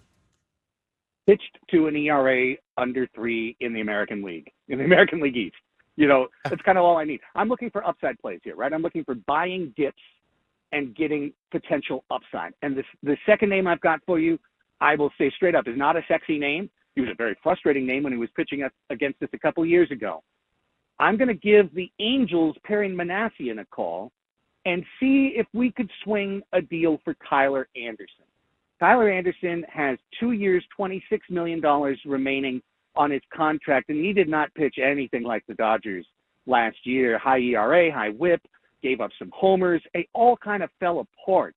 If you could make a trade where the Angels, you send, a single A kid, and the Angels give you Tyler Anderson and $8 million, and you take that 13 a year down to 9 a year, all of a sudden, again, taking him, putting him in a pitcher's park, putting him back in the NL West, giving him an opportunity under our pitching grace to get a little bit better. I feel like Tyler Anderson, Patrick Sandoval is another option if you wanted to call Manasseh and see what's going on. Get one of those left-handers at a low price, see if they can throw a little bit of money in the deal for a prospect, maybe for a Grisham. Maybe that's one of the type of move you could make for a Trent Grisham, and see if you can capture a guy who could give you 160 innings as a fifth starter. Yep. Yeah, not bad. Again, lefty, lefty I arm as well. I don't dislike either of those ideas, Craig. Craig comes to the table with some good stuff here. All right, speaking of coming to the table with some good stuff, we need a recommendation. It's been a while. What do you got for us? All right, I got two completely different shows because it has been 2 weeks since we've had a recommendation. On Hulu, I'd like to talk about A Murder at the End of the World. And if you like kind of the classic, almost Clue, whodunit, 10 people locked in a remote place and someone drops dead and, the murderer has to be here amongst us. That's what you get with A Murder at the End of the World. Emma Corrin plays someone who is described on the show as a Gen Z Sherlock Holmes. She and a compatriot solved a series of murders, found a serial killer. She writes a book about it. You meet her after she's written this book, and she is lured to a conference by Clive Owen, who plays kind of an Elon Musk type tech giant, reclusive billionaire, out to Iceland. And in Iceland, she meets her former partner, who has become kind of a Banksy, like a super famous artist, and then he is killed. And what happens from there? Who did the murder? What happened? We're out there. So it's one of those types of shows. I found it intriguing, a little bit of a puzzle box as you go each week, and is someone new going to die? Who's the suspect this week? A little bit derivative in terms of, like I said, a Clue or a Glass Onion type viewing experience. But if you're into that, I think you'll be into A Murder at the End of the World. Okay, yeah. No, I was just going to say Knives Out, Glass Onion, yeah, in Iceland. So, and then you got a second recommendation for us on Crossing Streams here. Absolutely. And this is a show that your mileage is going to vary, okay? And it is The Curse on Paramount Plus with Showtime. That's what they've rebranded it. I'm not in charge of the branding. But The Curse is a new show from Nathan Fielder and Benny Safdie, who is he and his brother directed Uncut Gems. Nathan Fielder's comedy is designed to make you uncomfortable. The Safdie brothers' movies are designed to make you uncomfortable. And this is like the single most uncomfortable, funny, interesting, dramatic show that I have seen this year. Nathan Fielder and Emma Stone, who is incredible in this show, are two aspiring HGTV reality show makers. And they are in New Mexico with Benny Safdie, who is the director of the show, trying to shoot a spec show, a pilot, for a passive home, literally mirrored outside, supposedly pseudo-environmental thing, but there's a lot of insincerity to everything they're doing, and that's kind of where this show just goes, is it keeps bringing you into these uncomfortable moments, these uncomfortable conversations. Some people are going to be completely turned off by a show like this and won't be able to make it 10 minutes. Literally. I can't wait for each episode to drop, even though I may pause it 5 different times due to discomfort. I have to see this now. I kind of feel like Woods was designed to make me uncomfortable as well in the same sort of way. I don't like to be uncomfortable. That's the thing. No, you make me uncomfortable, it brings me joy. I know it does. Yeah. Let me just say this in closing. Woods, I would like you to at least watch the pilot episode to the end and report back to me on Cherry Tomato Brothers. Okay, I will. Once you find out what Cherry Tomato Brothers means, we will have a whole new conversation. Okay, fantastic. I'll probably check it out tonight. All right, so the two shows are called again, The Curse and A Murder at the End of the World. And A Murder at the End of the World. The Curse on Paramount Plus / Showtime, with Showtime added on at the end, extra, and The Curse on Hulu. No, Yeah, Murder at the yeah, End of the yeah, World on Hulu. Right, you got it. On Hulu. Yeah, Right. you got it. All right. All right, you, hit 'em Greg. straight, Have buddy. a great weekend. Enjoy the golf tournament up at Mount Woodson. Hopefully it gets above 42 degrees, and we will talk to you very soon. All right. Talk to you next week, boys. Go Sockers. There he is, Craig Elston, San Diego Sockers, our good friend, Padres Hot Tub Podcast, and Crossing Streams with his recommendations each and every week. You don't like being uncomfortable, but you love making others uncomfortable. Correct. Weird. Isn't that weird? Yeah. Uncomfortable show like Nathan Fielder. He did Nathan for You. I can barely get through it. Watching people. You're the only one I like watched to that. watch. Yeah, I it did watch makes you that. nervous, right? It just gets the heart rate going. And so this one, he said, But you love Borat. Made me laugh Come so on. hard. Yeah. It's the best. So hard. That's kind of the same on discomfort level. Yeah. It's because it was What's a character. up with it, Vanilla Face? King of the Castle. This kills me. All right, so This with his black knot. remember our Colorado State argument No, we're last going week? semantics next. This Will you is just I let know me this is tease similar. everything? Yeah, let me tease everything from now on. Semantics talk with Ben and what's next.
All right, welcome back. Halfway home on a Friday. Ben and Woods, 97.3 The Fan. Happy first day of December to all of you guys. I got to apologize. I don't know that I like... we moved where we start in that song a couple of weeks ago. We let it breathe a little bit longer. Yeah, it was per Tier 1 Jordan's request. I feel like it's every other song. We go when the music hits. I agree. You explode at that moment into the show. Feels weird. You wait a little too long now. I feel, yeah. We might have to overrule Jordan. Sorry. Either way. Semantics, right?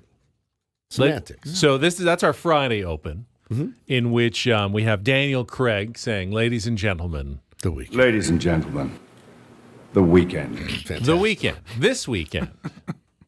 Yes, this weekend. This weekend. Correct. Which is now, today, tomorrow, and Sunday. Yes. This weekend. Right. Last weekend We've been was last Friday, Saturday, yeah, Sunday. Thanksgiving weekend was last weekend. Yeah.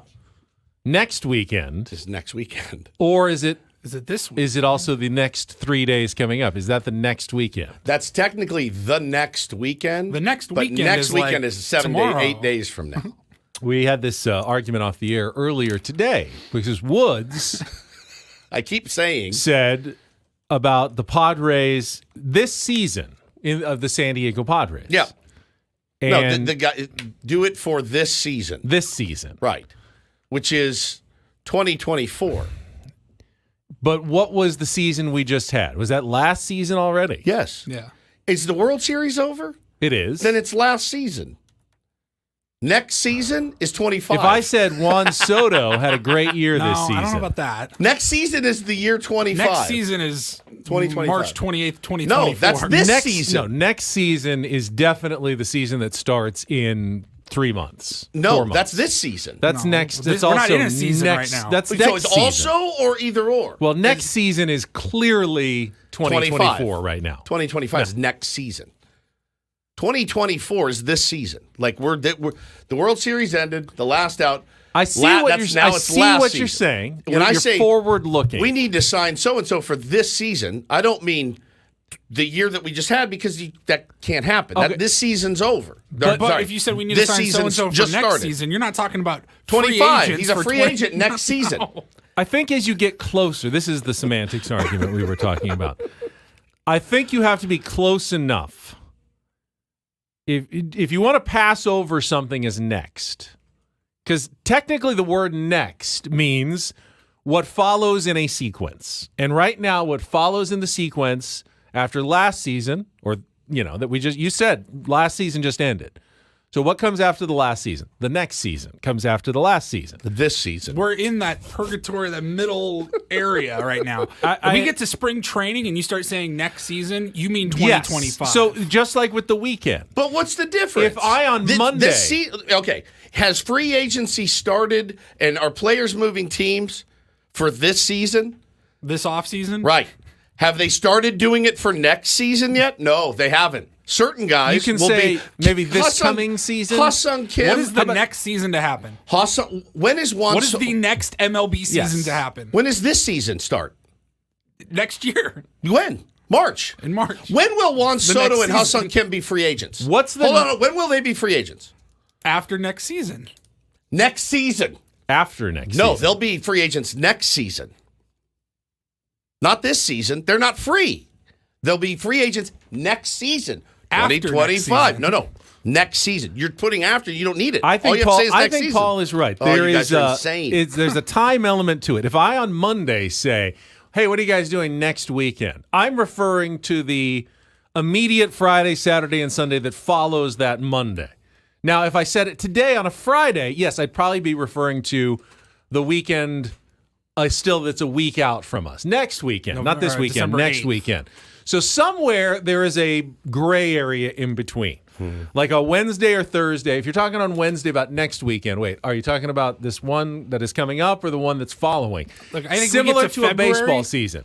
You get to February, even like before pitchers and catchers. It's report. clearly February this 10th, season now. You say this season. And but next season now refers to 2025. But when we're I'd still in I'd even December, go as early as like January. You get to the new calendar year. We're talking this season. well, that in years Okay, it's so easy. years is different. What's next year?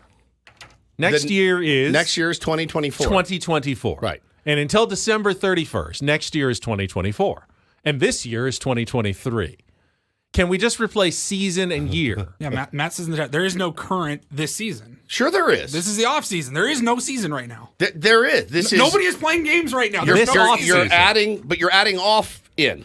That you don't have to. It's the season. This is the baseball season. That's it. It's not. Yes, it is. This is all part of the baseball season. There are no baseball games being played. There is no season right now. Are players moving teams and switching teams and talking to agents in the off season? Yeah, it never stops. Call it the non-season. Baseball never stops. There's never it never ends. There's always something. So do years. They also continue constantly. No, they have an end date. Right? There's an end date to each year, yes. Correct. But then January 1.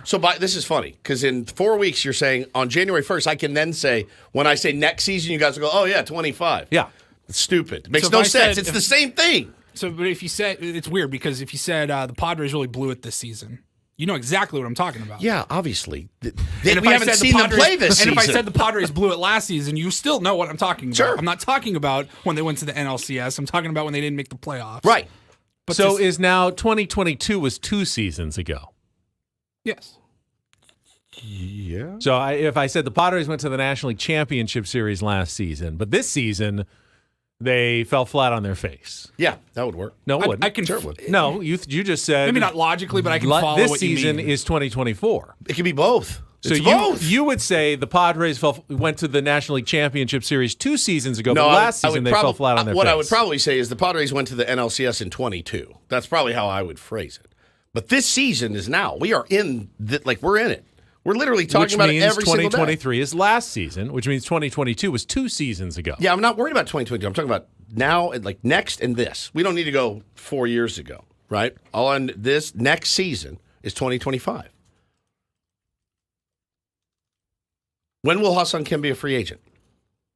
After next season. No, next season. Juan Soto as well. No, he's a free agent at the end. Not a free agent. He's not a free agent this season. He's a free agent next season. At the conclusion of the next season. You're adding a lot of different words. You don't have to. I think the difference here is you think we've started the 2024 season we already. Absolutely have. And I think Paul and I don't feel like we've started it yet. We're still in the run-up stage to get there. We're not there we've started yet. it. We are breaking people's brains right now, and I apologize for that. Cheater said Ben could have been rapping this whole time instead of this. I've seen this is why I tune into the show. Yeah, that's true. I've seen that. You guys stop, please. For the love of God, we need some news. Paulie must have given out some weed bagels an hour ago. Oh, I wish. This season has not started. Yeah, it has. No. This season. There has been 0 games played. Where will Juan Soto play this season? We don't know. Where will Manny Machado play? Context clues make that a very obvious statement. Where will Manny Machado play this season? If I said where will San Diego? Yes. Manny Machado will play in San Diego this season. As well as next season. Right. Where will Ha-Seong Kim play next season? San Diego. No. He's a free agent next season. No, he's not. Yes, he is. He is a free agent at the end of the baseball calendar date, the calendar year. It never ends. 5 days after the World Series. Once the season starts, then it's this season. It's over. That's done. You're done. Now the season ahead of you. So you're saying 24. like 5 minutes after the World Series was over, Yeah. the Texas Rangers are celebrating. You did it. The Texas Rangers didn't just win the World Series this season; they won the World Series last season. Correct. So the Texas Rangers, when they have their parade, they're celebrating a World Series. We won last season, and now we are celebrating last season's World Series win with a parade. Are they? No one says. Are they adding players we're celebrating for this season? last season's World Series championship? Are they? We're celebrating this season's World Series title with a parade. Are they adding players for this season? They are going to add players for next season. Yeah, that too in 25. We're not in a season, so we are they're just adding players we're for in next free, season. We're in free agencies. No, we're not. We are. This is free agency. Like this is not. It's the off season. There's no games being played. There's no season. No, there's a season. I think we need to move on before everyone goes. Let's see what's on the next radio station. What's on first? Football. If I had to guess, probably football. I do. Just for me though, I think calendar year, like when we get into January, You start saying this season, I know exactly. You don't have to say next season. It's weird, though, because we're still not playing those games that you guys are so married to. It's year. You're closer to spring training. That's funny. Players in uniforms. January 1st, I'm really looking forward to next season, 25. But if I said, where is Juan Soto going to play next year? Next year. Well, where's Manny Machado going to play next year? San Diego Padres. Right. Yeah. And where's Ha-Sung Kim going to play next year? Oh, who knows? He'll be a free agent. No, next year he's not. 2024. Yeah, right. Next year he's not. Correct. Free agent. I love it. That's why I think it's important to add some. I'm not doing a context bit. clues. Matthew says I'm doing a bit. I No. swear to God, I'm not. This is how I feel. I've always felt that way. Just like you weren't doing a bit when you called Colorado the Sunshine State. I didn't call Colorado the Sunshine State. Nobody else People did. in Colorado call it the Sunshine State, and various websites and sources called it the Sunshine State. 300 days of sunshine a year. If I said I didn't invent this. I was going on a trip to the Sunshine State, though, where would everybody think I'm going? If you asked 100 people on the street, I'm going to the Sunshine State, 100 out of 100 would say. The most important thing about our words is that we convey the proper meaning to the person we are talking to, so there is no misunderstanding. Correct. And if I said, I am going on a trip to the Sunshine State, I would hope that everyone would think I was going to Florida, not many Colorado. people would, but the Coloradoans would think, oh, yeah, coming to Colorado. Now, if I said, I'm going on a trip to Colorado, which crazily is sometimes called the Sunshine State, even though Florida is usually what we think of, fine. You add a lot of words that you don't You've need conveyed to. them. You know, you do need those words. You don't. Because if I said, I'm going to the Sunshine State, and you said, wow, you're going to Denver, huh? I go, no, not. I'm going to Miami. Then you'd create confusion with your words. Hacksaw even makes more sense than this argument. Yeah, fair enough. Fair enough. Yeah. Sam Levitt chimed in. He said, the season ends when I say it. Exactly. Yeah. That is very true. I wonder if the season has ended for Sammy. No, he'll be heading off to the winter meetings next week, and we will catch up with him next week. Excuse me. Oh, man. Yeah, maybe I would have rather been reading raps that segment. I liked it. I thought it was great. You do? I do. I thought that was fantastic. We got second half of the show is including a Rolling Stones ticket giveaway. You got to keep listening for your chance to win our final pair of tickets to the Rolling Stones. We got a biggest fan contest as well. One more name to read at 9:15 this morning. Chance to qualify for the Odyssey Suite Night next year. And speaking of Odyssey, tomorrow is our company holiday party. We haven't had an actual company holiday party in a while, have we? Well, since like it would have been COVID? 2019. They Before did, COVID. but we didn't go. Did they have a real party? Remember? Remember they had a party and we didn't go? Which year was that? I don't remember. It was a while ago.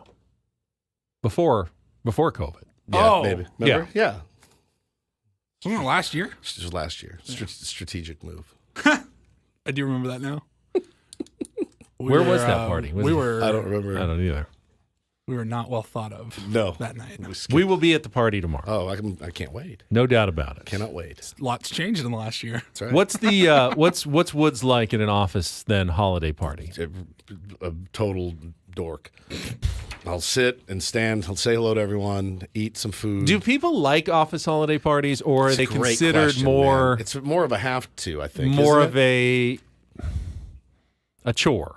Like I have to show up You know to this how I office feel? holiday party. Anytime I have to leave my home, that's a chore for almost any reason, unless it's going to play golf, going to play baseball, taking my kids to do something.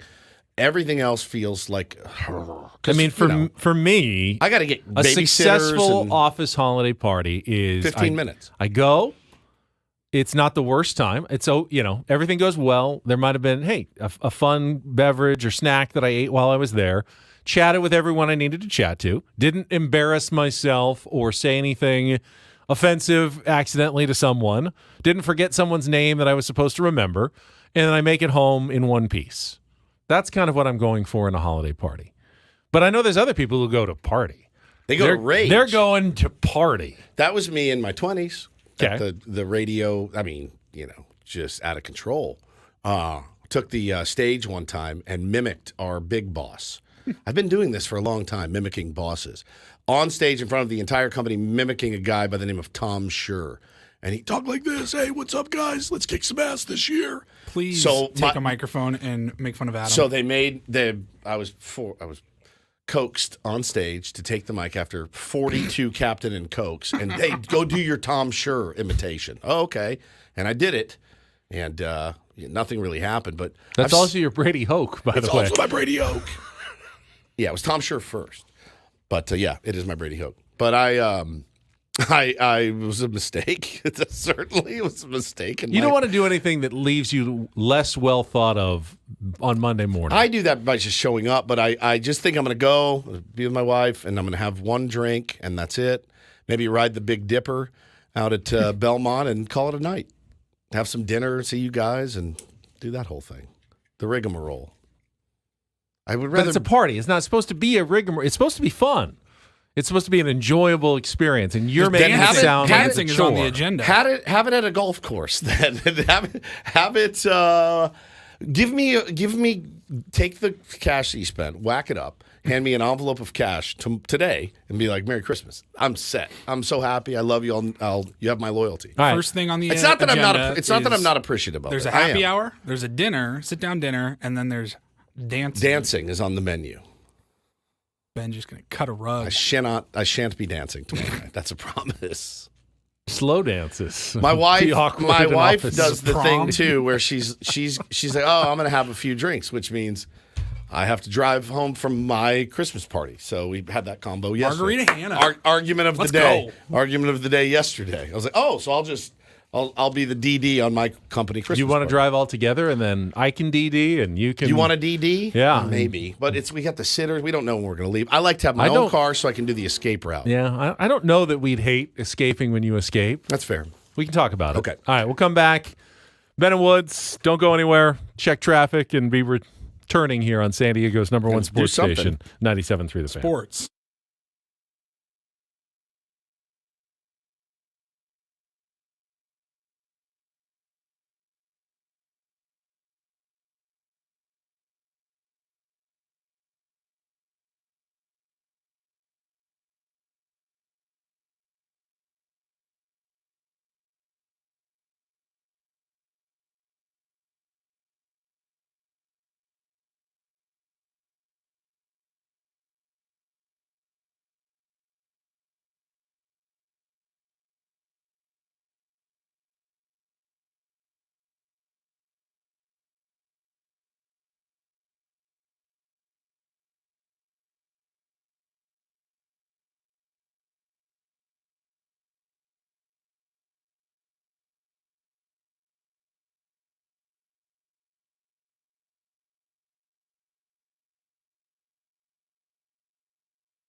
Woods just said, I wouldn't mind continuing to talk about holiday parties. We've got our Odyssey Company holiday party tomorrow. I know somebody out there listening has some what wild somebody I has want to seen know, something. like holiday party disaster, office holiday party stories, like the person who completely embarrassed Guy themselves. doo-dooed himself or something. You've got to have stories for us out there. 833-288-0973. Yeah, if you got one. It's a pretty casual Friday here. The baseball's winter meetings start on Monday.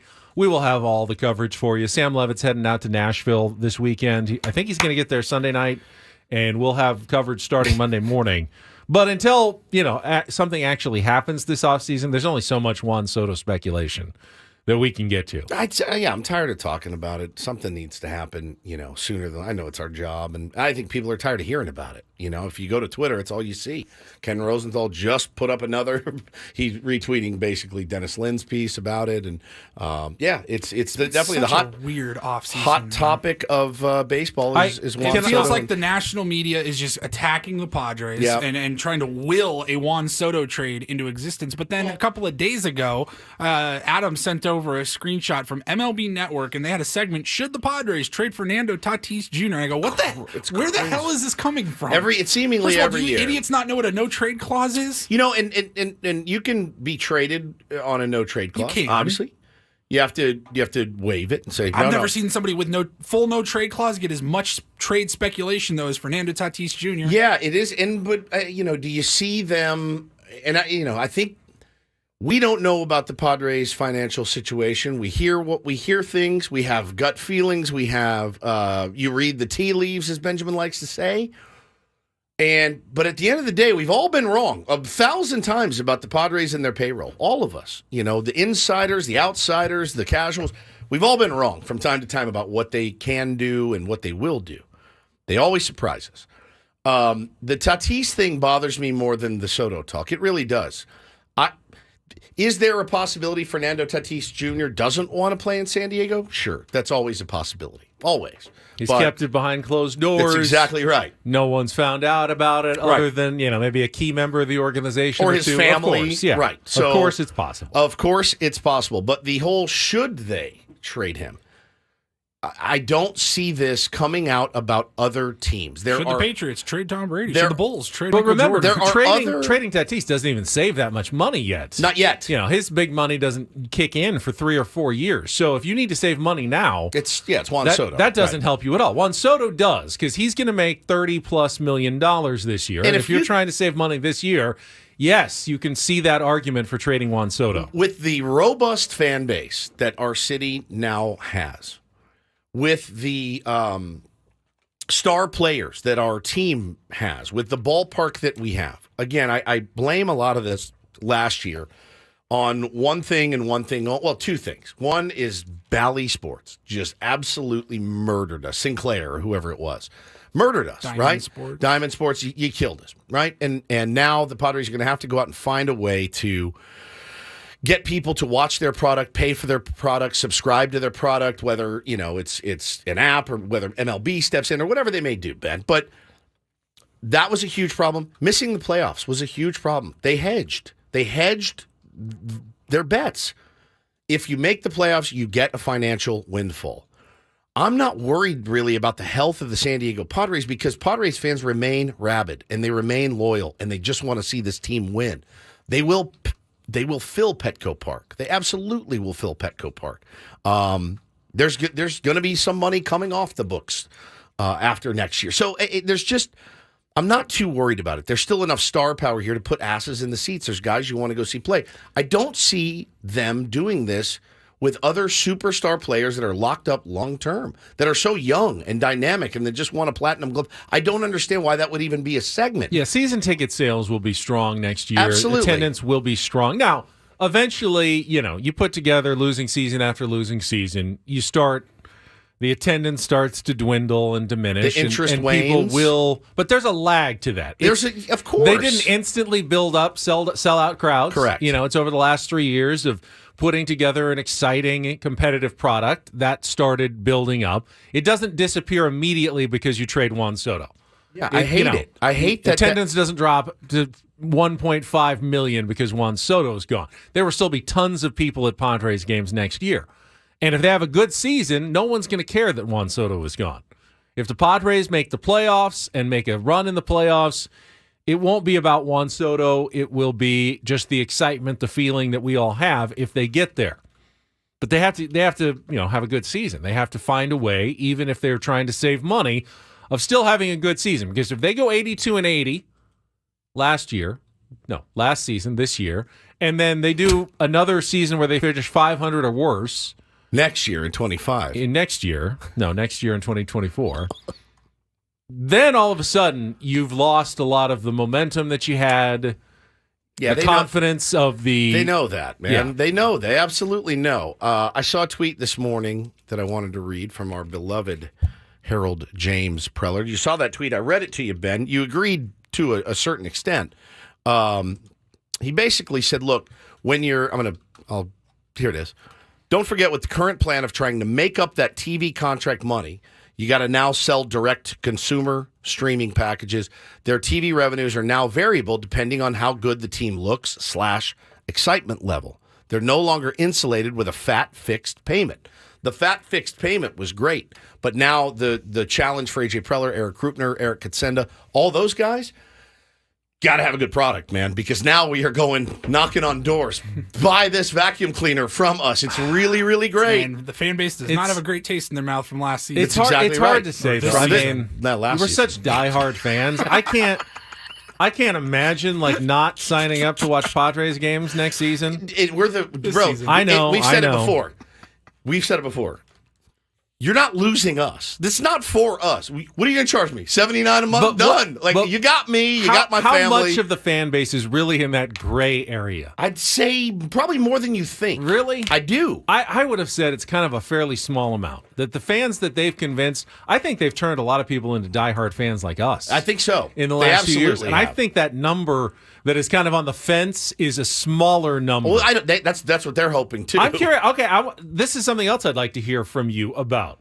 When it comes time to, buy the Padres package next year, are you at all on the fence? Are you waiting to see what their moves are?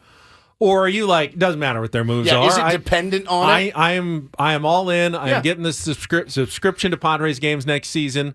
Whatever it costs. Whatever it costs. I'm in. Yeah. You got me. You know that. Yeah. That's 833-288-0973. You can join us coming up next here on San Diego's #1 sports station, 97.3 The Fan.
Take that man's call. Take it. Hey, 833-288-0973 if you want to get online right now.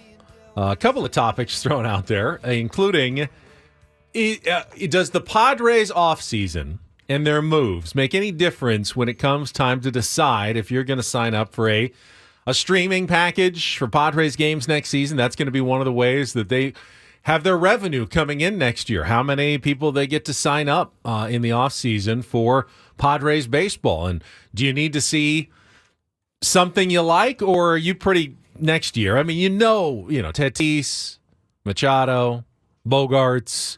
Is that not enough, even if they do trade Juan Soto, that you're still going, if they trade Juan Soto, I'm out? Is there anyone who's like that out there? Give us a call. You can join us, 833-288-0973, or you can share your office party disasters, your holiday party disasters. Either way, let's get right out to it. I see Lenny and LeMace is calling. One of our favorites. Good morning, Lenny. Like old school as it gets, man. So, Lenny, do they have you? Like, they got you regardless, or are you going to wait and see? Of course they got me. What else am I going to do? I'm 70 years old. I watch sports.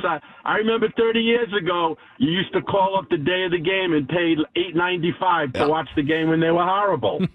Of course I'm going to watch it. Of course. Hey, the question to me is, Martinez. I'm trying to understand why the Padres didn't sign Martinez for what Cincinnati gave him. Do they think he's not worth it?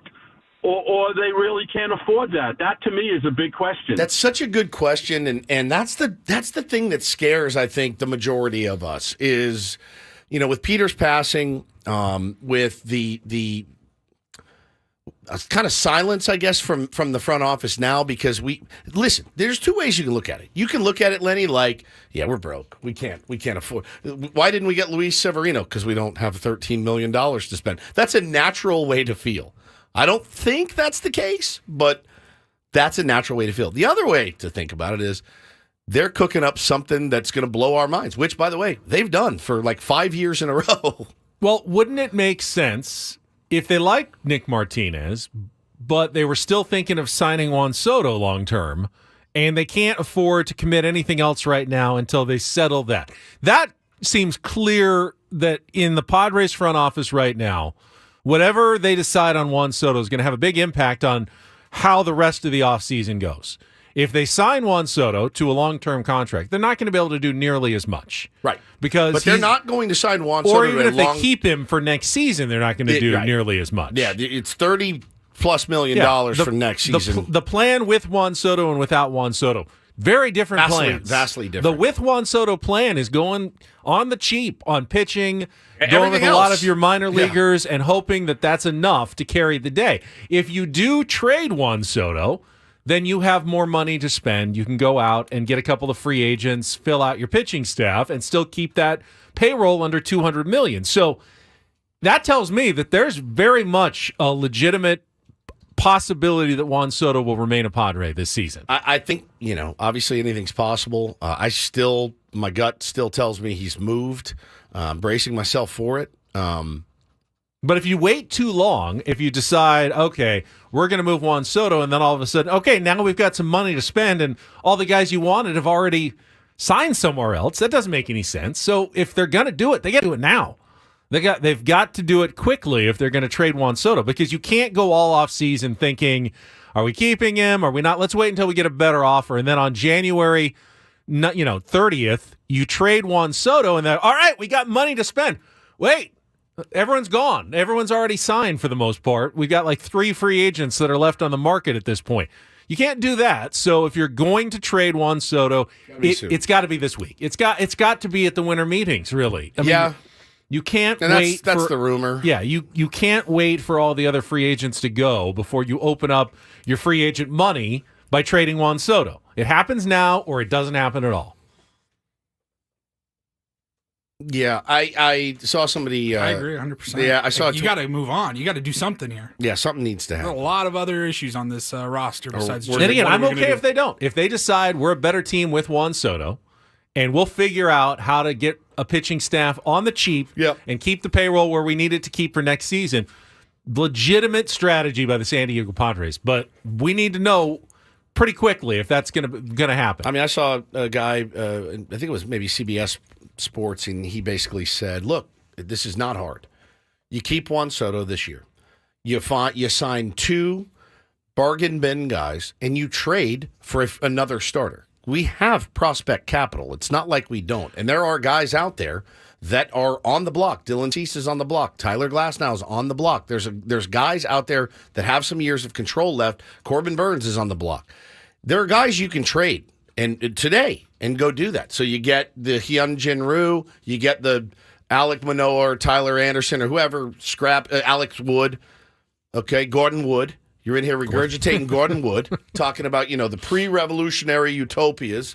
No, you go get Alex Wood, and then you trade for another guy, and you roll. You roll from there. You go Musgrove, Darvish, Cease, Manoah, Tyler Anderson, Alec Wood, some of the guys that you have, Avila, Waldron, and you roll and just figure it out as you go. But you keep him this year knowing he's leaving in free agency. And try to win a World Series. I've also seen a lot of concern. Hey, you trade Juan Soto and the names the Yankees are throwing out, Peraza and King, and are any of these guys going to really help the Padres next season? I got a thought on that. Get to it after a check of traffic. More of your phone calls as well. 833-288-0973. Don't go away. From the 97.3 The Fan Traffic Center, here's Kelly Danick. Traffic is sponsored by California Coast Credit Union. Well, guys, the good news is they have finally cleared that accident southbound 5 before Cannon. No more lanes blocked, but bad news is we're still seeing quite a bit of residual slowing pretty much off and on all the way from the 76. So you still want to give yourself extra time if that is your route. Also got a car fire northbound 5 just past the racetrack. That's over to the right shoulder. With MasterCard Local, Calco's Credit Union members can earn 5% cash back on purchases made with Calco's MasterCard credit and debit cards every time they shop at participating businesses. Learn more at calcoscu.org/shop-local. I'm Kelly Danick with Ben & Woods, San Diego's #1 sports station, 97.3 The Fan. In the NFL draft, they often say, do you draft for need or do you take the best player available? NBA as well. A great story when Bobby Knight died about Michael Jordan being available for the Blazers, and they went, well, we don't need Jordan. We need a center. So they took Sam Bowie, and Bob Knight said, then draft Jordan and play him at center. Because he's a better player. The Padres, when you trade Juan Soto, everyone says, well, you got to trade for pitching. You're trading for need in that case. You don't. You want to trade for the best possible package. And even if it was 6 shortstops that you're getting back for Juan Soto. Which it very well may be. You have that capital. And then AJ can go out and trade. Shortstops? You can trade those shortstops for what you need. You want to get the best possible players for Juan Soto. You got it. Not just what you need. Well, I know this guy's not great, but he's a pitcher at least, so we need to put him in there. No, get from whatever team is offering the best package. And then flip. You go that. And then you've got more capital, whether it's your own guys like Jackson Merrill or the guys you just acquired. Then you go on the market again and you start flipping because you got plenty to work with for other teams that, as you said, there are pitchers to be had on the trade market. There are. And now you've got way more than other teams to offer because you just got this haul for Juan Soto. So you've got to get the best package possible. I mean, not necessarily, well, he's a major league ready pitcher, so we're taking him. Yeah, in a perfect world, Juan Soto, I get it. There's 1 year left on his deal. In a perfect world, you get back a number 3 starter, a number 4 starter, a really good backup catcher, a pretty good first baseman, and a left fielder. It's not going to work Well, most teams don't have that exact package to Exactly. offer. So you get the best possible players you can. And then work your magic. In a Juan Soto trade. And then there's another step after that where you have to then discuss with other teams who may need the kind of things that you just picked up in a Juan Soto trade. Yep. And then you fill your holes that way. That, to me, that's the way to go. It goes again. It's the fourth or fifth time. About anybody else call? How would you phrase it? Round out your roster. Addressing needs. Rounding out roster. Adding depth. Yeah, adding depth. Rounding out your roster is actually perfect.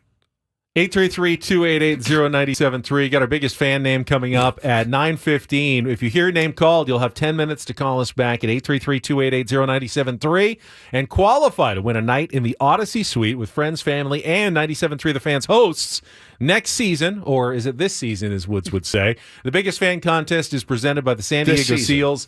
Tickets are on sale now at sealslax.com. Let's go out to Dwayne. Just called in. Dwayne, welcome to Ben and Woods on 97.3 The Fan. What's up, Dwayne? Hey, how you doing, man? Good. How you doing? I'm doing fine. This Juan Soto thing, I want to say, it seems like it's a big media, like the MLB is all coming together to try to make the Padres get rid of Juan Soto. It's the same media outlets that made us pick him up.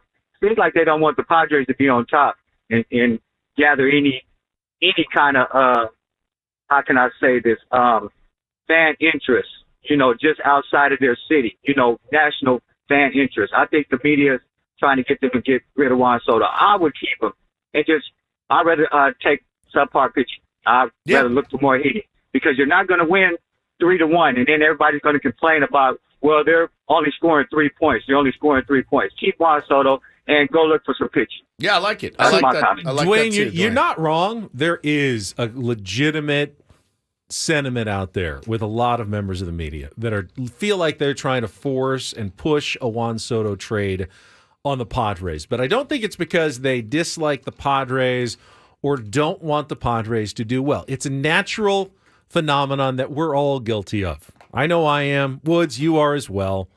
Paulie, probably out there at home. They want to be right.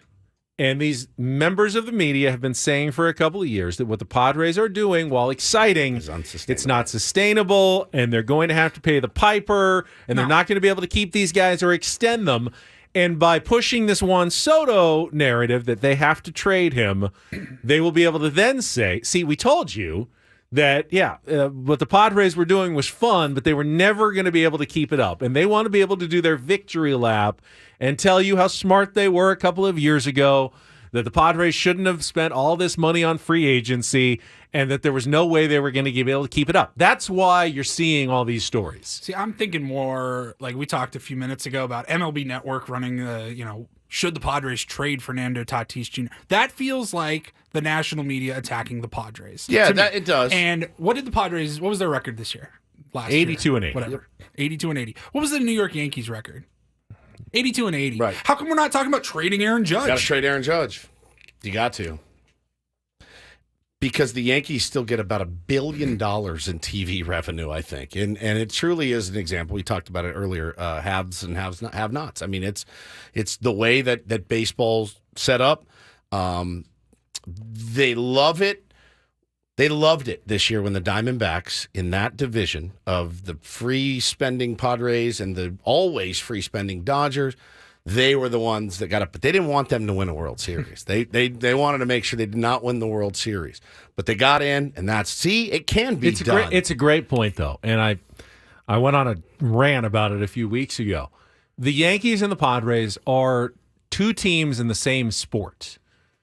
They're not. The media, they act like they're playing completely different games. But you're right. They both went 82 and 80 and had disappointing seasons last year. We should be treating the Yankees and the Padres exactly the same. The only reason we're not is that TV money that the Yankees get. The Yankees aren't special. They didn't do anything to deserve that money. They're just in New York. They are in New York.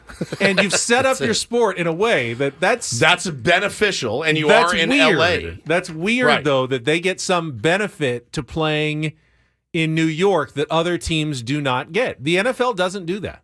It's one of the great things about the NFL. I complain about a lot of things in the NFL, but the fact that the Green Bay Packers and the New York Jets are competing on who is smarter, essentially. Who's better at putting together a roster, who is better at drafting and putting together a team. And not, the Green Bay Packers went, 8-9 last year, and they're living in this tiny little market, so they got to sell off every player. Oh, the Jets, they can go 4-12 every year. They can sign every free agent they want because they play in New York. Doesn't really make a lot of sense. It doesn't. It doesn't really work that way. So, it's an unfortunate way. It's an unfortunate way of having to do business, but you know, and that's the thing that makes it so tough. I'm constantly reminded of, and we played the audio when he passed, the interview we did with Peter Seidler, where he said, you know, this is not something where we want to build it up and break it down.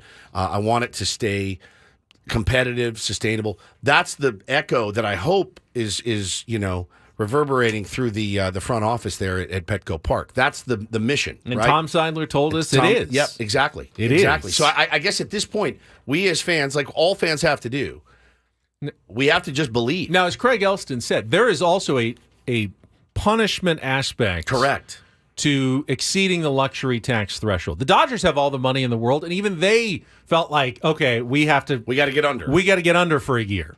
So it makes sense the Padres might have to do it as well. It doesn't mean they're a poverty franchise or that it's not sustainable. The rules of baseball are set up that after every few years, you have to get back under that luxury tax threshold.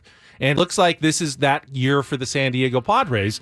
Hopefully, like the Dodgers last year, Padres can still put a pretty good team on the field, maybe even compete for a division title.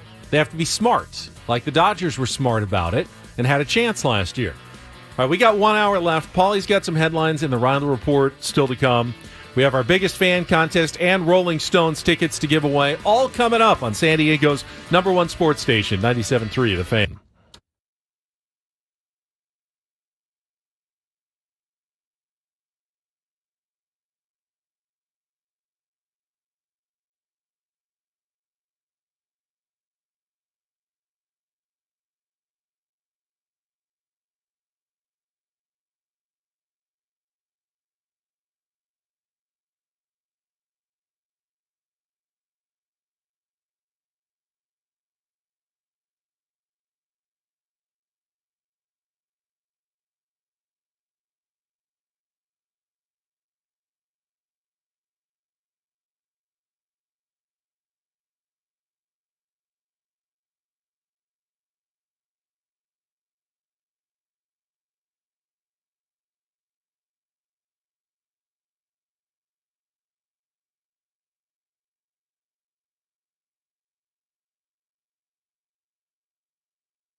Final hour of Bennett Woods on a Friday, getting ready for the weekend. And it is a weekend filled with some big college football games starting tonight.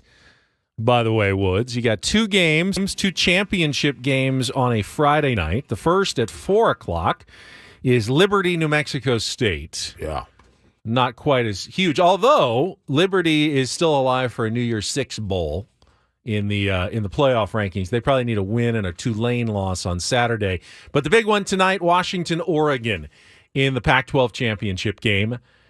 Oregon now double-digit favorites, close to double-digit, with 9-point favorites over Washington, even though they lost to the Huskies earlier this season. I've seen it as high as 10, but yeah, 9 is... We have been going back and forth about this game all morning off the air. Want to definitely, put a little wager on it. Want to see what happens. I've watched Washington enough the last couple of weeks to be semi-concerned about their offense. I haven't caught much Oregon football, but I know they've gotten much better since they played Washington and lost to them. Well, when they played Washington and lost to them, they outplayed Washington pretty much. I mean, they outgained them by like 150 yards, missed a late field goal. There were most of the signs pointed toward, hey, if these teams played 10 times, Oregon's probably going to win 7 or 8 of them. Washington happened to sneak this one out. So I think that's accounting for the line a little bit. Just remember, the reason the line is 9 is because bookmakers need people to take Washington. They do. That's because everyone's been taking Oregon, and they need people to bet on Washington, so they're trying to make it attractive to bet on Washington. It always worries me to bet on a team that the bookies want you to bet on. The bookies want you to take Washington? They're making that line high enough that they're trying to get you to take Washington. They got me, then, because I took Washington in the points as well. Paulie made a good point, too. They have been playing in some crap weather and some crap conditions. Washington's offense the last few weeks has not looked as good as it did early on. But yeah, playing on a neutral site in a dome eliminates a lot of that. Yeah, it helps. It certainly helps. And you know what? It's the last Pac-12 championship game. It's gonna be balls the history. out, man. You think that it's going to be maybe a barn burner, one for the ages, and rarely do barn burners get decided by more than 9 points. Right. So if you believe in that, then you'd go Washington for sure. Take those points. I think Washington's played better teams over the last month and a half than Oregon has. Yep. Yeah, that's true. What's one of the rules of gambling? If you don't think a team can win outright, you probably shouldn't be betting on them. Do you think Washington can win this game outright? Absolutely. Yeah. Then you should feel okay about betting on them with those kind of points. Then I'm looking at the lines. It's Washington plus 9. You bet 100, you win $90. Right. You bet Washington to win outright. You bet $100, you're winning $285. See, I know. Are you going to take money line? I'm thinking about it. Maybe a smaller bet. I see. Yeah. Maybe a smaller side bet on that one. Yeah. But Oregon is heavy favorites. You'd have to bet $355 to win $100. Crazy, That's man. a lot of money. It's a lot of dough for a team that lost the first time. That lost the first time in a rivalry game, like Ben just said, last Pac-12 championship. There's a lot on the line here. I'm really excited to watch that game tonight. I am too. What time's the game on? That's 5 o'clock. Kickoff on Fox tonight. My wife's taking the kids to look at Christmas lights. You might pass on that. I don't just partake. from the car, just the old driving through the neighborhoods. Yeah, that bit. There's like a lightscape place. Oh. And they're going to go to that. So it means I get to watch a little football. The Saturday games, you've got Iowa, Michigan in the Big Ten championship game, and the comments that Jim Harbaugh made yesterday were fake. Yes. It got me for a second, video is going around of an AI-generated Jim Harbaugh. I laugh. Do you have that audio? I can pull Paulie, it up. I mean, you can't see it necessarily on the radio, but picture, Jim Harbaugh standing in a... Picture Jim Harbaugh. It looks just like him. Standing in front of a Michigan There's banner. like a little halo around his body, like he's clearly in front of a green screen kind of a thing. Yeah, I mean, I saw it pretty quickly that, okay, this isn't real, but it sure looks and sounds real. Paulie sent it to me. The uninitiated. And Paulie said, this is effing insane. And I watched it, and I almost wrote back, fake. But then I realized Paulie knows this is fake. He's not a moron. He doesn't think that this actually happened. But it's fun. Like, we laugh at it, but I'm also like, this is terrifying. If you're going to fake someone, though, Jim Harbaugh is just crazy enough that you can almost think that he may say it going with something like this. So yeah, it's a total fake account. Now it's the same account that you sent us a video earlier in the football season. Yeah. Did I think it was real? Yeah. Who was it? I don't remember what it was. It was some coach that just said something absolutely Absurd. ridiculous. And I went, oh my, has he and you're lost like, his this mind? is insane, guys. And I'm like, there's like, it says at Heavens FX in the background. It was the first one I'd seen. But this one says Jim Harbaugh gives Iowa no chance in Big Ten championship. So, got a little tussle coming up against Iowa. Bless their hearts. Oh my God. Big Ten championship, technically. I mean, come on. Everyone knows the real conference championship was last Saturday. But the nice thing about playing Iowa, besides the fact we have a vastly larger recruiting base, more resources, more media exposure, a larger fan base, larger alumni network, and much more financial support, is that we didn't even need to burn any resources sending our special ops to check them out. You know what they're going to do. That's when You know what they're going to do. Death, taxes, and the Iowa game plan, right? Not that they had any chance anyway, but they're missing their, 4, 5, 6 best players. It's like bringing a butter knife to a lightsaber duel. It's fantastic. So I hope everyone enjoys the glorified scrimmage this weekend when we officially bring home the Big Ten hardware. The glorified scrimmage. Should be fun.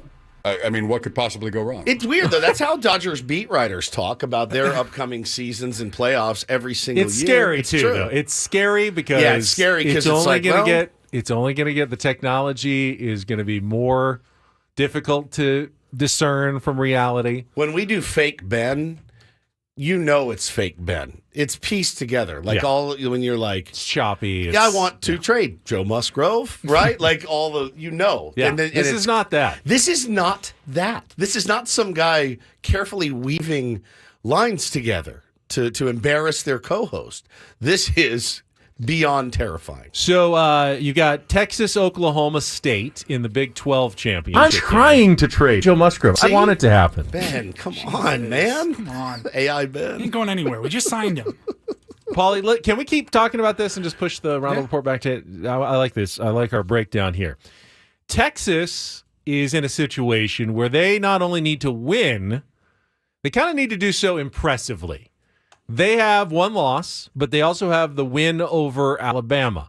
They're probably cheering for the Crimson Tide in the SEC championship game because that will increase the value of their win over Alabama. Alabama's one loss. And they want to run up the score likely on Oklahoma State. They never say it.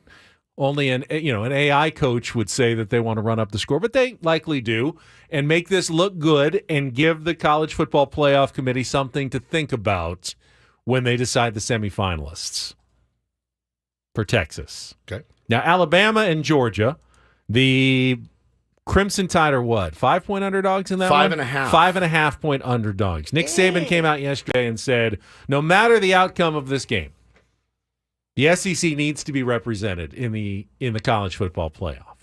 Now, of course, if Georgia wins, They will be. They will be. If Alabama wins, you're not sure. You're Because not what if sure. there's a one-loss Texas team and a one-loss Alabama And team Texas vying for beat one Alabama. spot? Yep. And Texas beat Alabama. SEC It's shut go- out. It's going to be very hard for the SEC to make that argument. Well, Alabama won. Well, what about Georgia? One loss to one loss Georgia, one loss Alabama, or one loss Texas. If it comes down to one spot for those three teams, let's say Washington wins, they're undefeated. You got to put them in, right? Yeah. And if Michigan wins and they're undefeated, you got to put them in. Yep, there's two. And Florida State wins and they're undefeated. Can you really knock them out? So I saw what if it- I saw Kirk Herbstreit basically say, you don't have to. He said, like it made pretty big news. He's like, you don't have to do what's right. Florida State will not be competitive if they're in the championship. If they're in the playoffs, they won't be competitive because they've lost their all-world quarterback. And you see that often. There's always a team that gets in, and there's really no argument. Usually my beloved Fighting Irish. Clearly they belong in the four, and then they get absolutely their doors blown Isn't it off. even more impressive, though, to finish off an undefeated season Without a quarterback? Your starting quarterback. Isn't that worthy of even more accomplishment? That's why than, this whole thing a sucks. team going undefeated with all their players That's healthy? why it sucks. That's why you need more. You got to have more. So you need if more it teams. came down, though, to those three, Georgia, Alabama, and Texas, all with one loss, is it weird to say I kind of agree with Nick Saban? The SEC has won the last 4 college football playoffs. They've not just got in. They win them. You can't not have them in. How could you say that it's a legitimate college football playoff without the SEC champion representing? or at least one SEC team representing, even if it's Georgia, having lost. How do you shut out the SEC? And I hate the SEC bias that college football has right now. It's but to worthy. leave them, It's a worthy bias. To leave them out would be ridiculous. But it would also be ridiculous to leave out a Texas team against an Alabama team when they beat Alabama heads up. So tough. I mean, you're basically saying, no, none of these games you actually play during the season matter. So the best thing that Nick Saban can do is lose this game to Georgia. That's the then best. There'd be no doubt about it. Then there's no doubt. You want SEC represented, throw the game. And you're in. You know, the SEC will be represented by the Georgia Bulldogs. Now, I think college football's playoff committee would love to see Louisville beat Florida State in the ACC championship. Makes it so much easier for them. Saves them from the potential criticism of leaving an undefeated Florida State out if it came down to that. You've got Boise State UNLV, which is going to be on the same field as the Pac-12 championship game 24 hours later in Las Vegas. And then SMU Tulane is your wrap-up of all your weekend's activities. I think that's our ABC game tomorrow night. So but only the two games tonight, Oregon, Washington. Just the two. And New Mexico State against Liberty. The rest of them will be tomorrow. And then when do they announce? Sunday? Do they announce the college football semifinalists? Sunday. They get right to it. They don't wait until Tuesday, I think, in the last weekend. They want to know. So because they need to announce all the bowl matchups on Sunday as well. So I think it's like around 2 o'clock. 1 o'clock or 2 o'clock on Sunday, we get the semifinals, and then at 3 o'clock, we get the rest of the bowls revealed, including the DirecTV Holiday Bowl, which, again, everyone's thinking going to be Clemson against USC. Pretty good matchup at Petco Park. If that's what it is. Will Caleb play? No chance. Probably not. Yeah, 0%. But, hey, Dabo Sweeney's going to be here. Get him back on our show. It's been a while since we've had Dabo on. Good. You'd rather have him than Lincoln Riley, wouldn't you? Showed his ass the last few years. Would I rather have Lincoln Riley? No, I don't want Lincoln Riley on this program. Dabo on. Neither. It's Dabo, as in Apple, Dabo, and I get all kind of pronunciations of that, and it's Sweeney, as in just like E-E. Right. So we get I it. have no idea, other than when you grow up in Alabama, that stuff like that happens.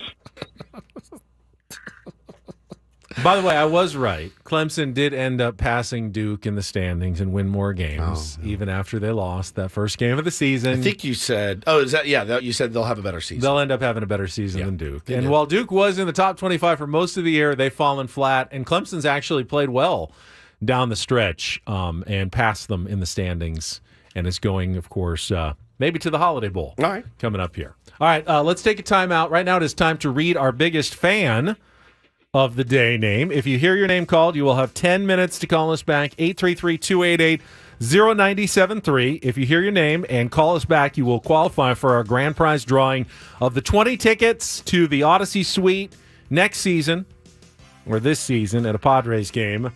833-288-0973. Juan Garcia from Lemon Grove.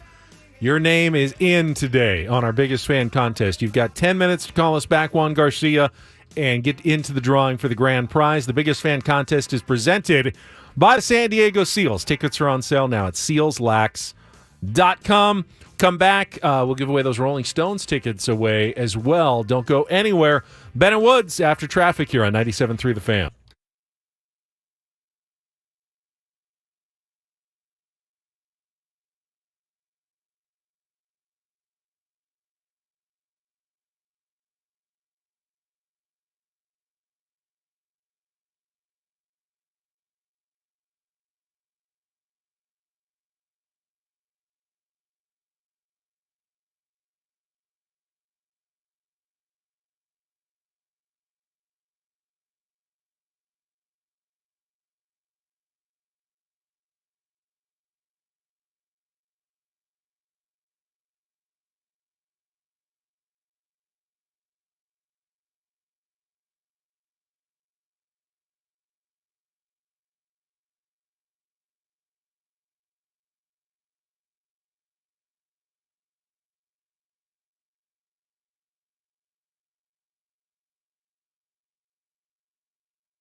Woods knows that when I get big SDSU football news, I'm always distracted. He's gone.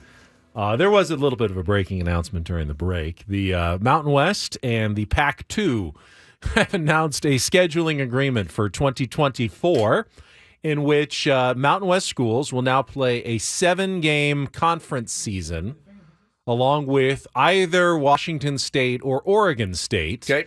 As part of that, filling out the schedule for the two teams Sure. that are left on their own in the Pac-2. Now, I still don't totally know what that means for San Diego State. They were already going to play Washington State.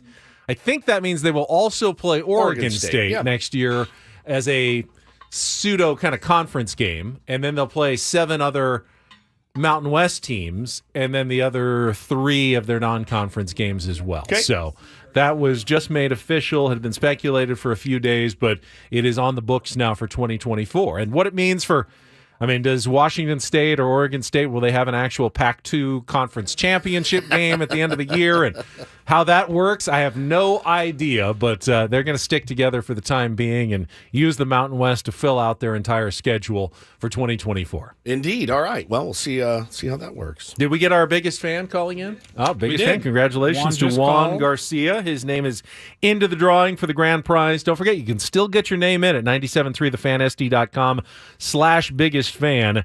We'll have an 11:30 and 5 o'clock biggest fan announcements later today to wrap up this week. And then I think, is next week the last week?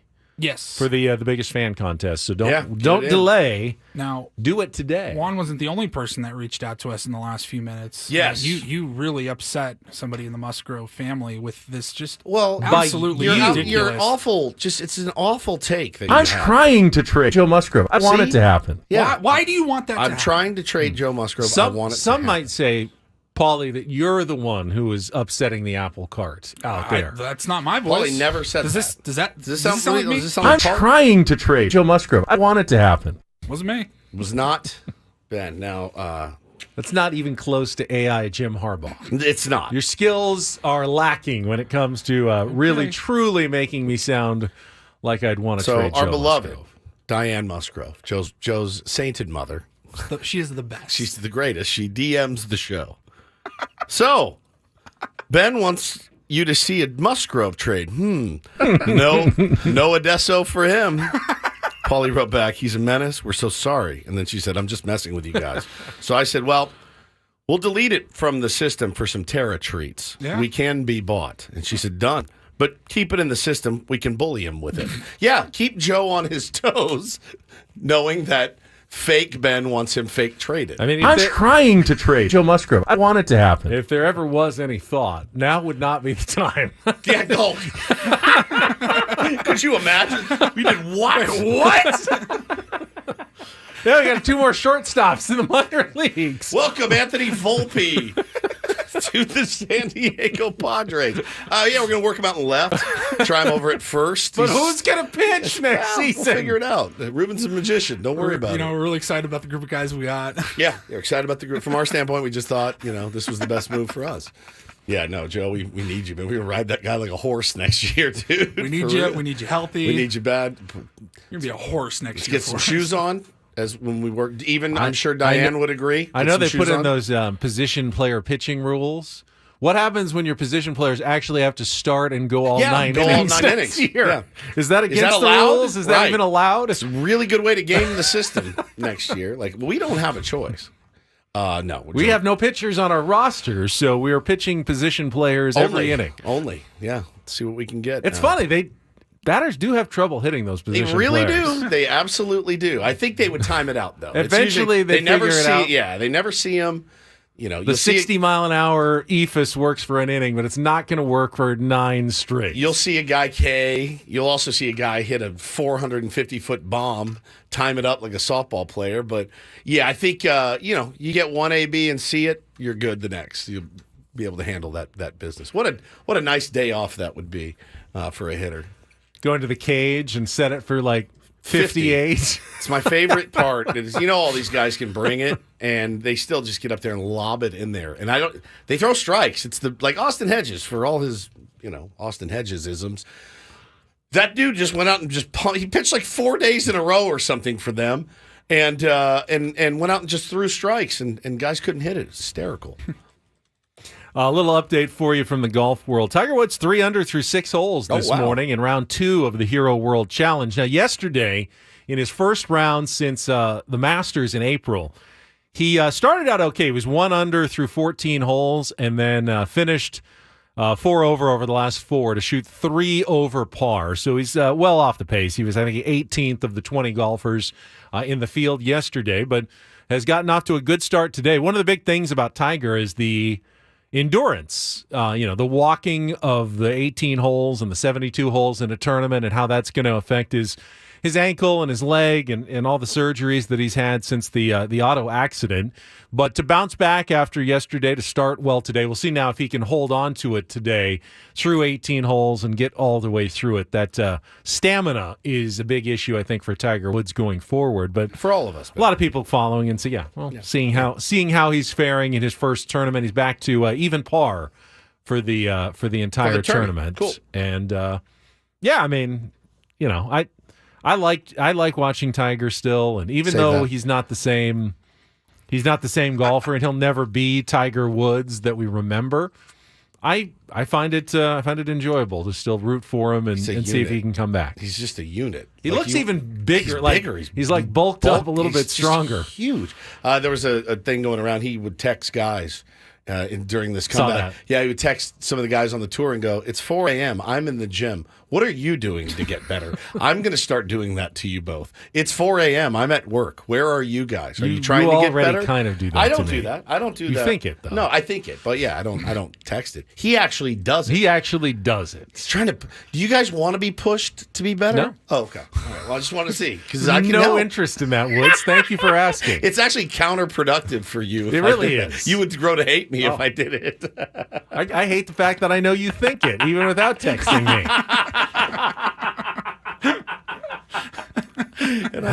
Ben was at work how late last night? Oh, he's not going to be at his best this morning. He's tired at the end of the week. I feel like I've gotten better. Yeah, much. Especially in this last year or so. Got a better schedule. I've got to iron it out a little bit more.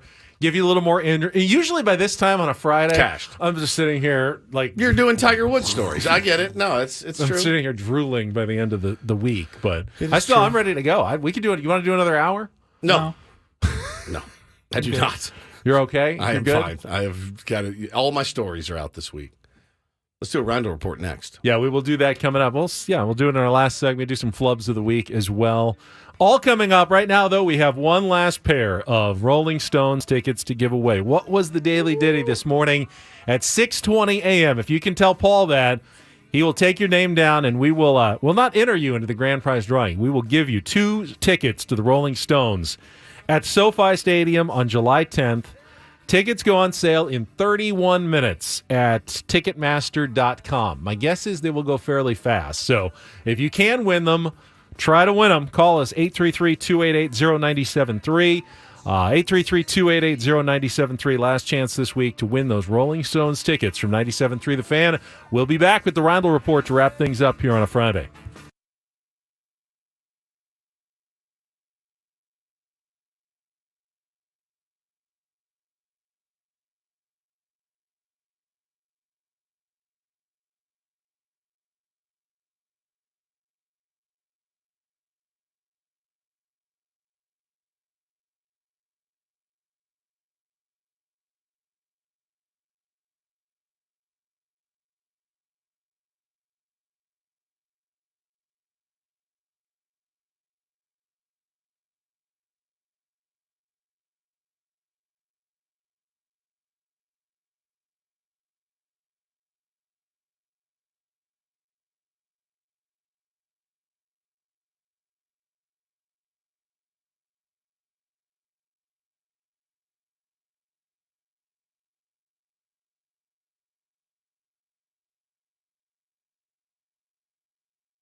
Before we get to the headlines that we have missed with Paulie, one I wanted to get to just briefly. We had our first Monday Night Football flex. You took that out of the Reindl report, right?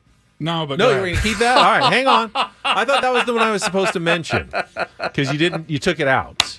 Well, we'll save it for Paulie then. I want to talk about Tyreek Hill really quickly before That the is Reindl definitely report. in the Reindl report. That's all coming up next. Congratulations to, I think, Chris, was it, who won the Rolling Stones tickets last pair? You're my favorite person. Thank Ben. you, everyone. All millions of you who called to try to win this week. If you didn't, I'm sorry that we didn't have tickets for everybody, but we do appreciate you giving it a shot. And Chris gets the last pair of the Rolling Stones tickets. We'll check traffic one more time, and then Paulie will get his headlines in, including the first Monday Night Football flex. And maybe some Tyreek Hill in news NFL as history next here on 97.3 The Fan. From the 97.3 The Fan Traffic Center, here's Kelly Danick. Definitely seeing some improvements on the coastline. They cleared that accident southbound 5 before Cannon. Crash involving a car and a pickup truck southbound 15 just past Felicita. They're over the right shoulder. I'm Kelly Danick with Ben and Woods, San Diego's #1 sports station, 97.3 The Fan. And get things started here with our today's edition of the Reindl Report. Now tuned into the greatest.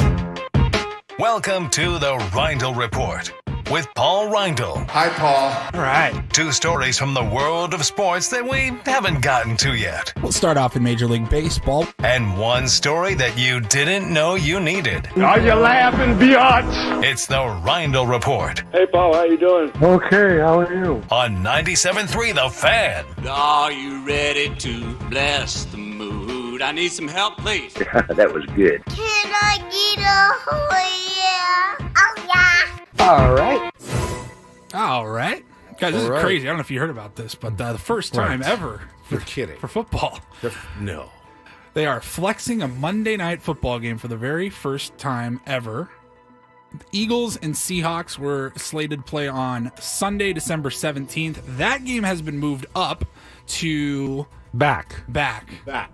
Yes, Moved back. Moved Semantics, I know, but yeah, No, you're right. it's moved back. To Monday, December 18th. Back would be And- Saturday, though. Up would be Saturday. No, I'm not doing this again. We are not doing that again. I don't know about this. We made our entire audience infuriated at about 8 o'clock this morning. The Monday night game that was scheduled for that week was Patriots-Chiefs. Now, Kansas City, obviously, very sexy team. Sure. Good to see in prime time. Taylor Swift, the whole bit, yeah. But Mac Jones and the Patriots are just... Possibly Bailey Zappi in the Patriots. They are tough to watch. I saw a graphic, was it yesterday? Yesterday. Promoting, It's incredible. First time ever. You know, they say, hey, coming up next week on Thursday Night Football, it's the Patriots and the Steelers, and it was, a picture of Ben Roethlisberger and a picture of Kenny Tom Brady. Pickett. What wasn't Oh, that? back No, then, I'm just back saying, in the but day. yeah. Players on the team. Yeah, they had Kenny Pickett and Bill Belichick were the two There guys. was not a star-worthy enough player to even put on the promo. Out of 53 guys. Right. You're going to have Bill one Belichick guy. is the biggest star. You should have just put Tom Brady on there. If you're going to do that, it's just incredible. Robert Kraft. So the flex is a little bit. I mean, I understand why you don't want the Patriots on there.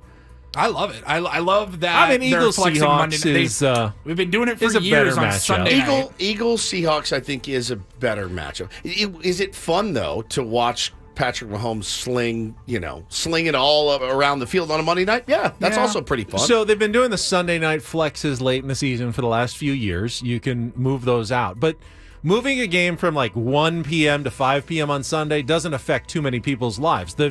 The reason why they haven't done Monday Night Football flexes is now all the Seahawks fans who bought tickets and made plans to go to the game on Sunday, December 17th, now all of a sudden have tickets for a game on Monday night, December 18th. Because they moved it back a day. Well, right. And, Is anybody really that mad that your Sunday 1 o'clock game just became prime time Monday Night Football? Not as a fan if I'm watching on television, but let's say I'm a Seahawks fan who lives in Spokane.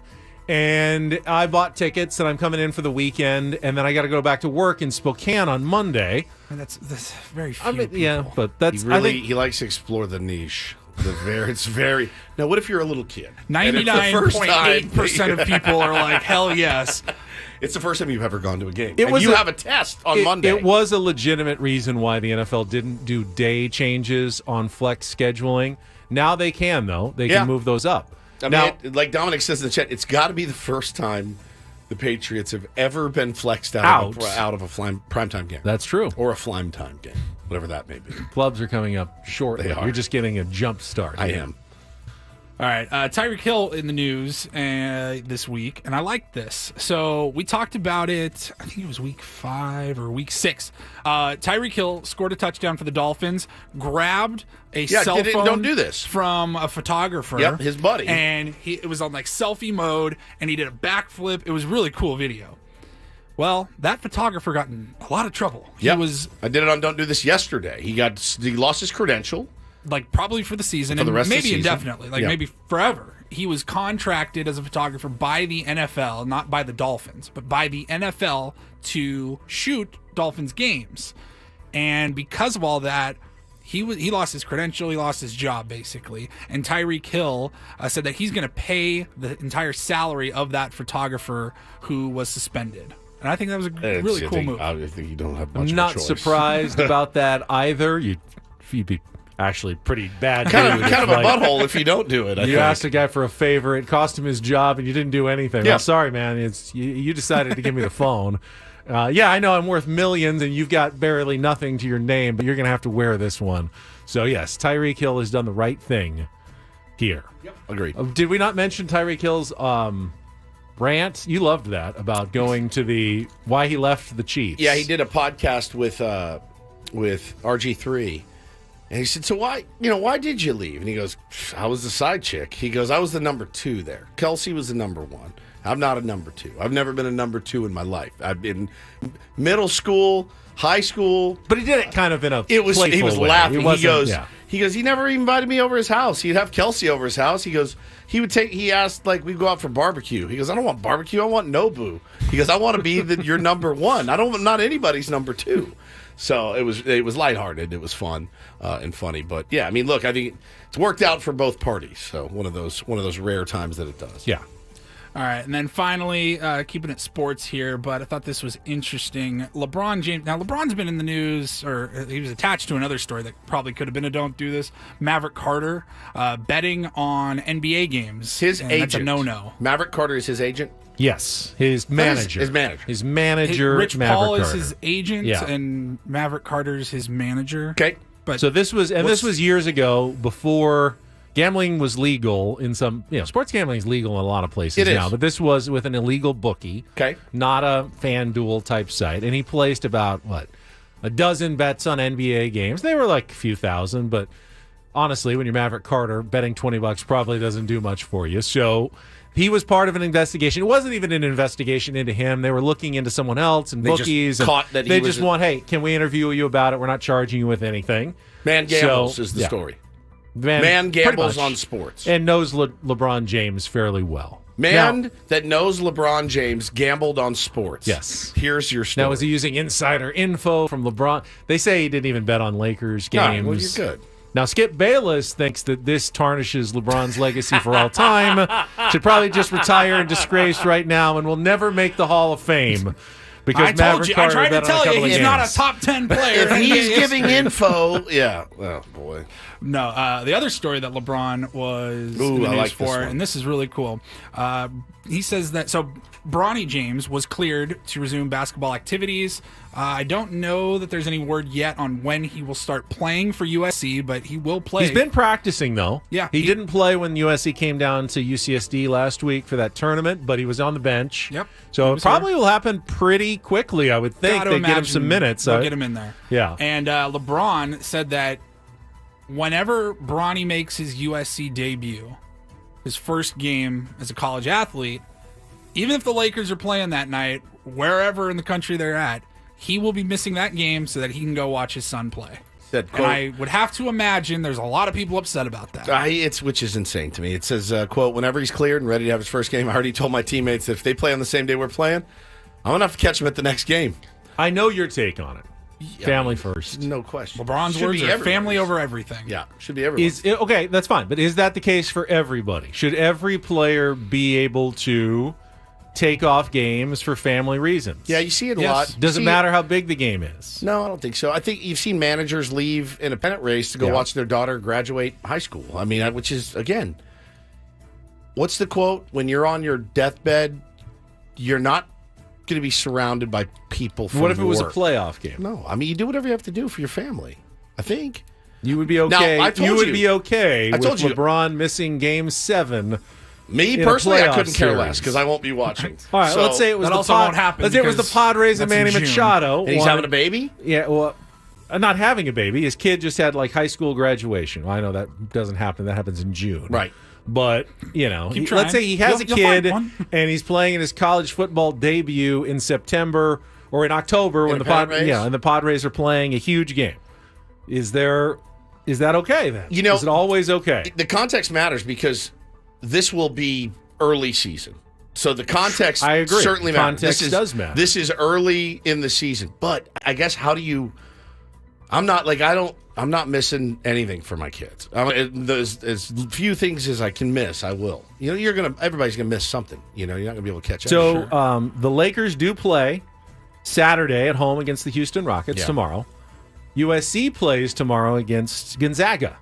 So if tomorrow is the debut and he wants to go to that game, then he could miss the game against the Rockets. That's a 7:30 tip at the crypto.com, 7 o'clock tip for USC Gonzaga. The So he NBA is couldn't do funny both. too because of they load manage LeBron all the time. Would be not- It's give load him a day- management. give him a day Gets off at some point. I It mean, does make some playoffs sense. different. I bet you he doesn't. What go about if it's- religious reasons? Sandy Absolutely. Koufax missed the World Koufax. Series game for Rosh Hashanah, right? Yeah. Or Yom Kippur, Kippur, one of the yeah, two. they're both around the same time, I but- mean, that's bigger than baseball. It's bigger than basketball. And bigger than work. It's bigger than work. Yeah, it really is. I have no problem with that. I think it's actually pretty admirable of him to do that, and I know his son certainly appreciates it.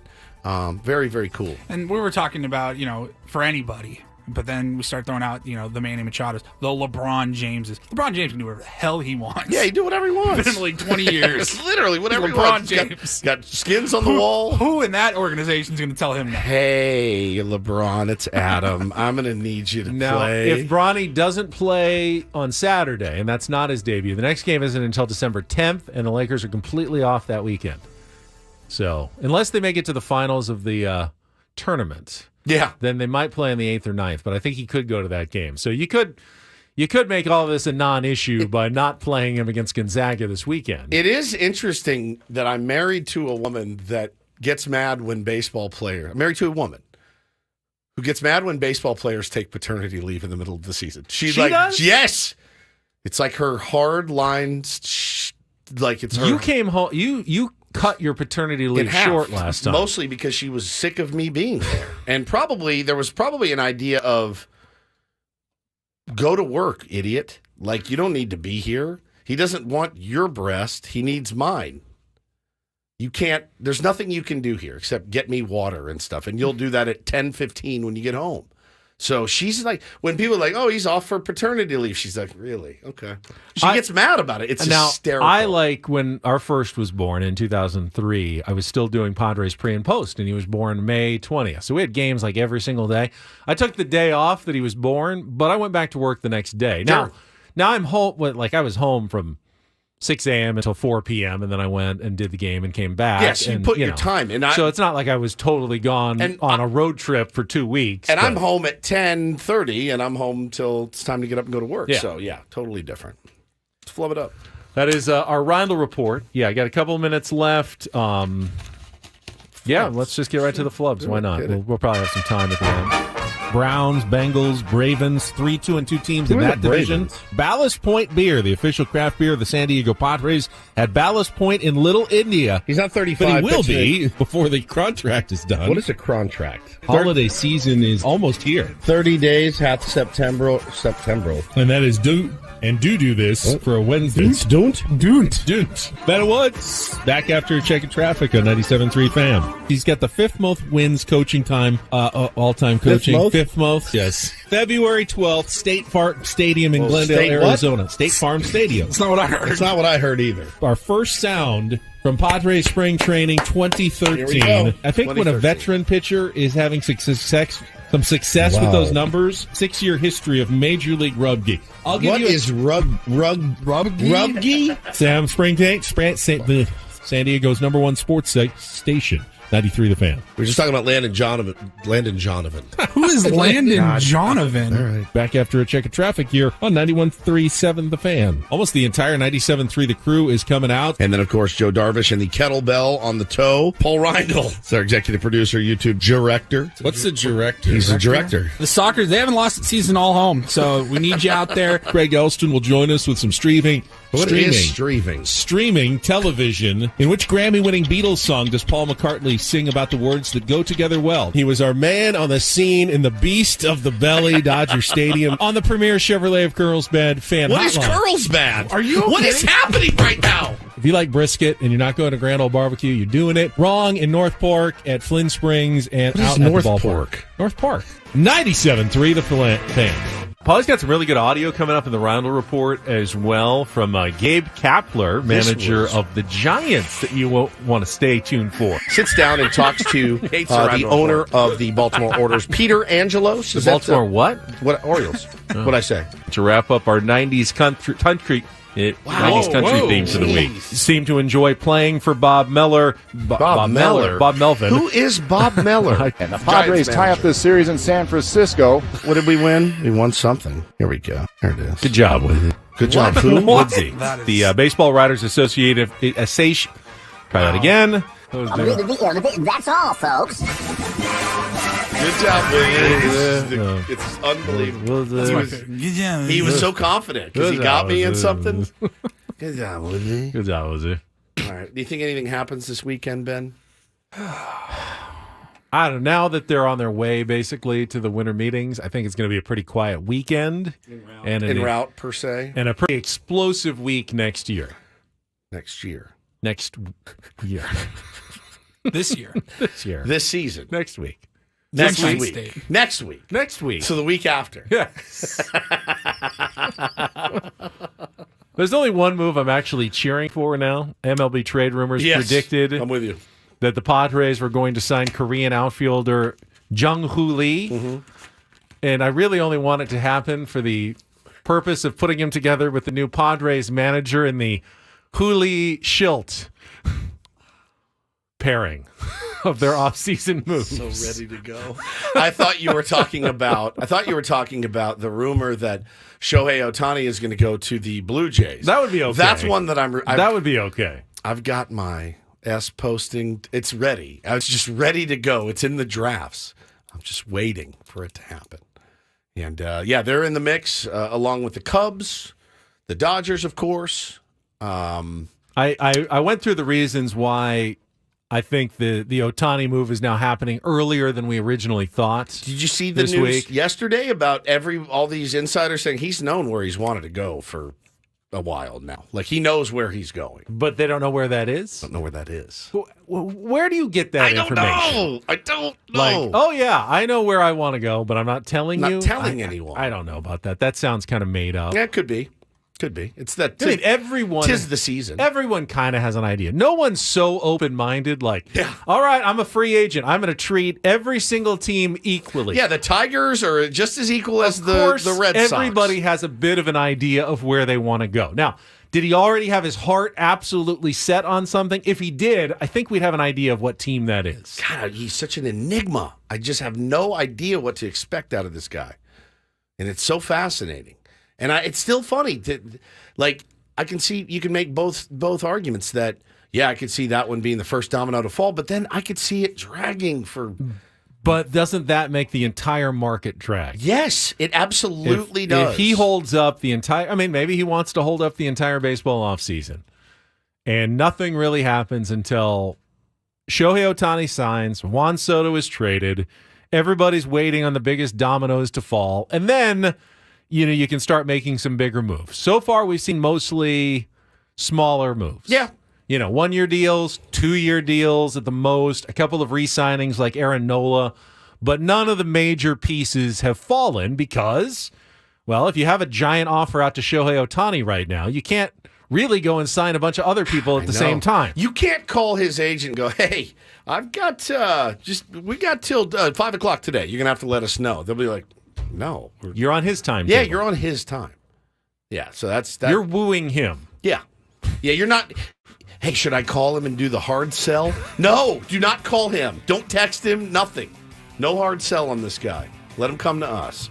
It's crazy. All right, that's it for this week. We will have live coverage from baseball's winter meetings with Sam Levitt next Monday morning, and I do think things will start to get very interesting at that point. Coach is coming up next. For Paul Reindl, for Stephen Woods, I'm Ben Higgins. Have a great weekend.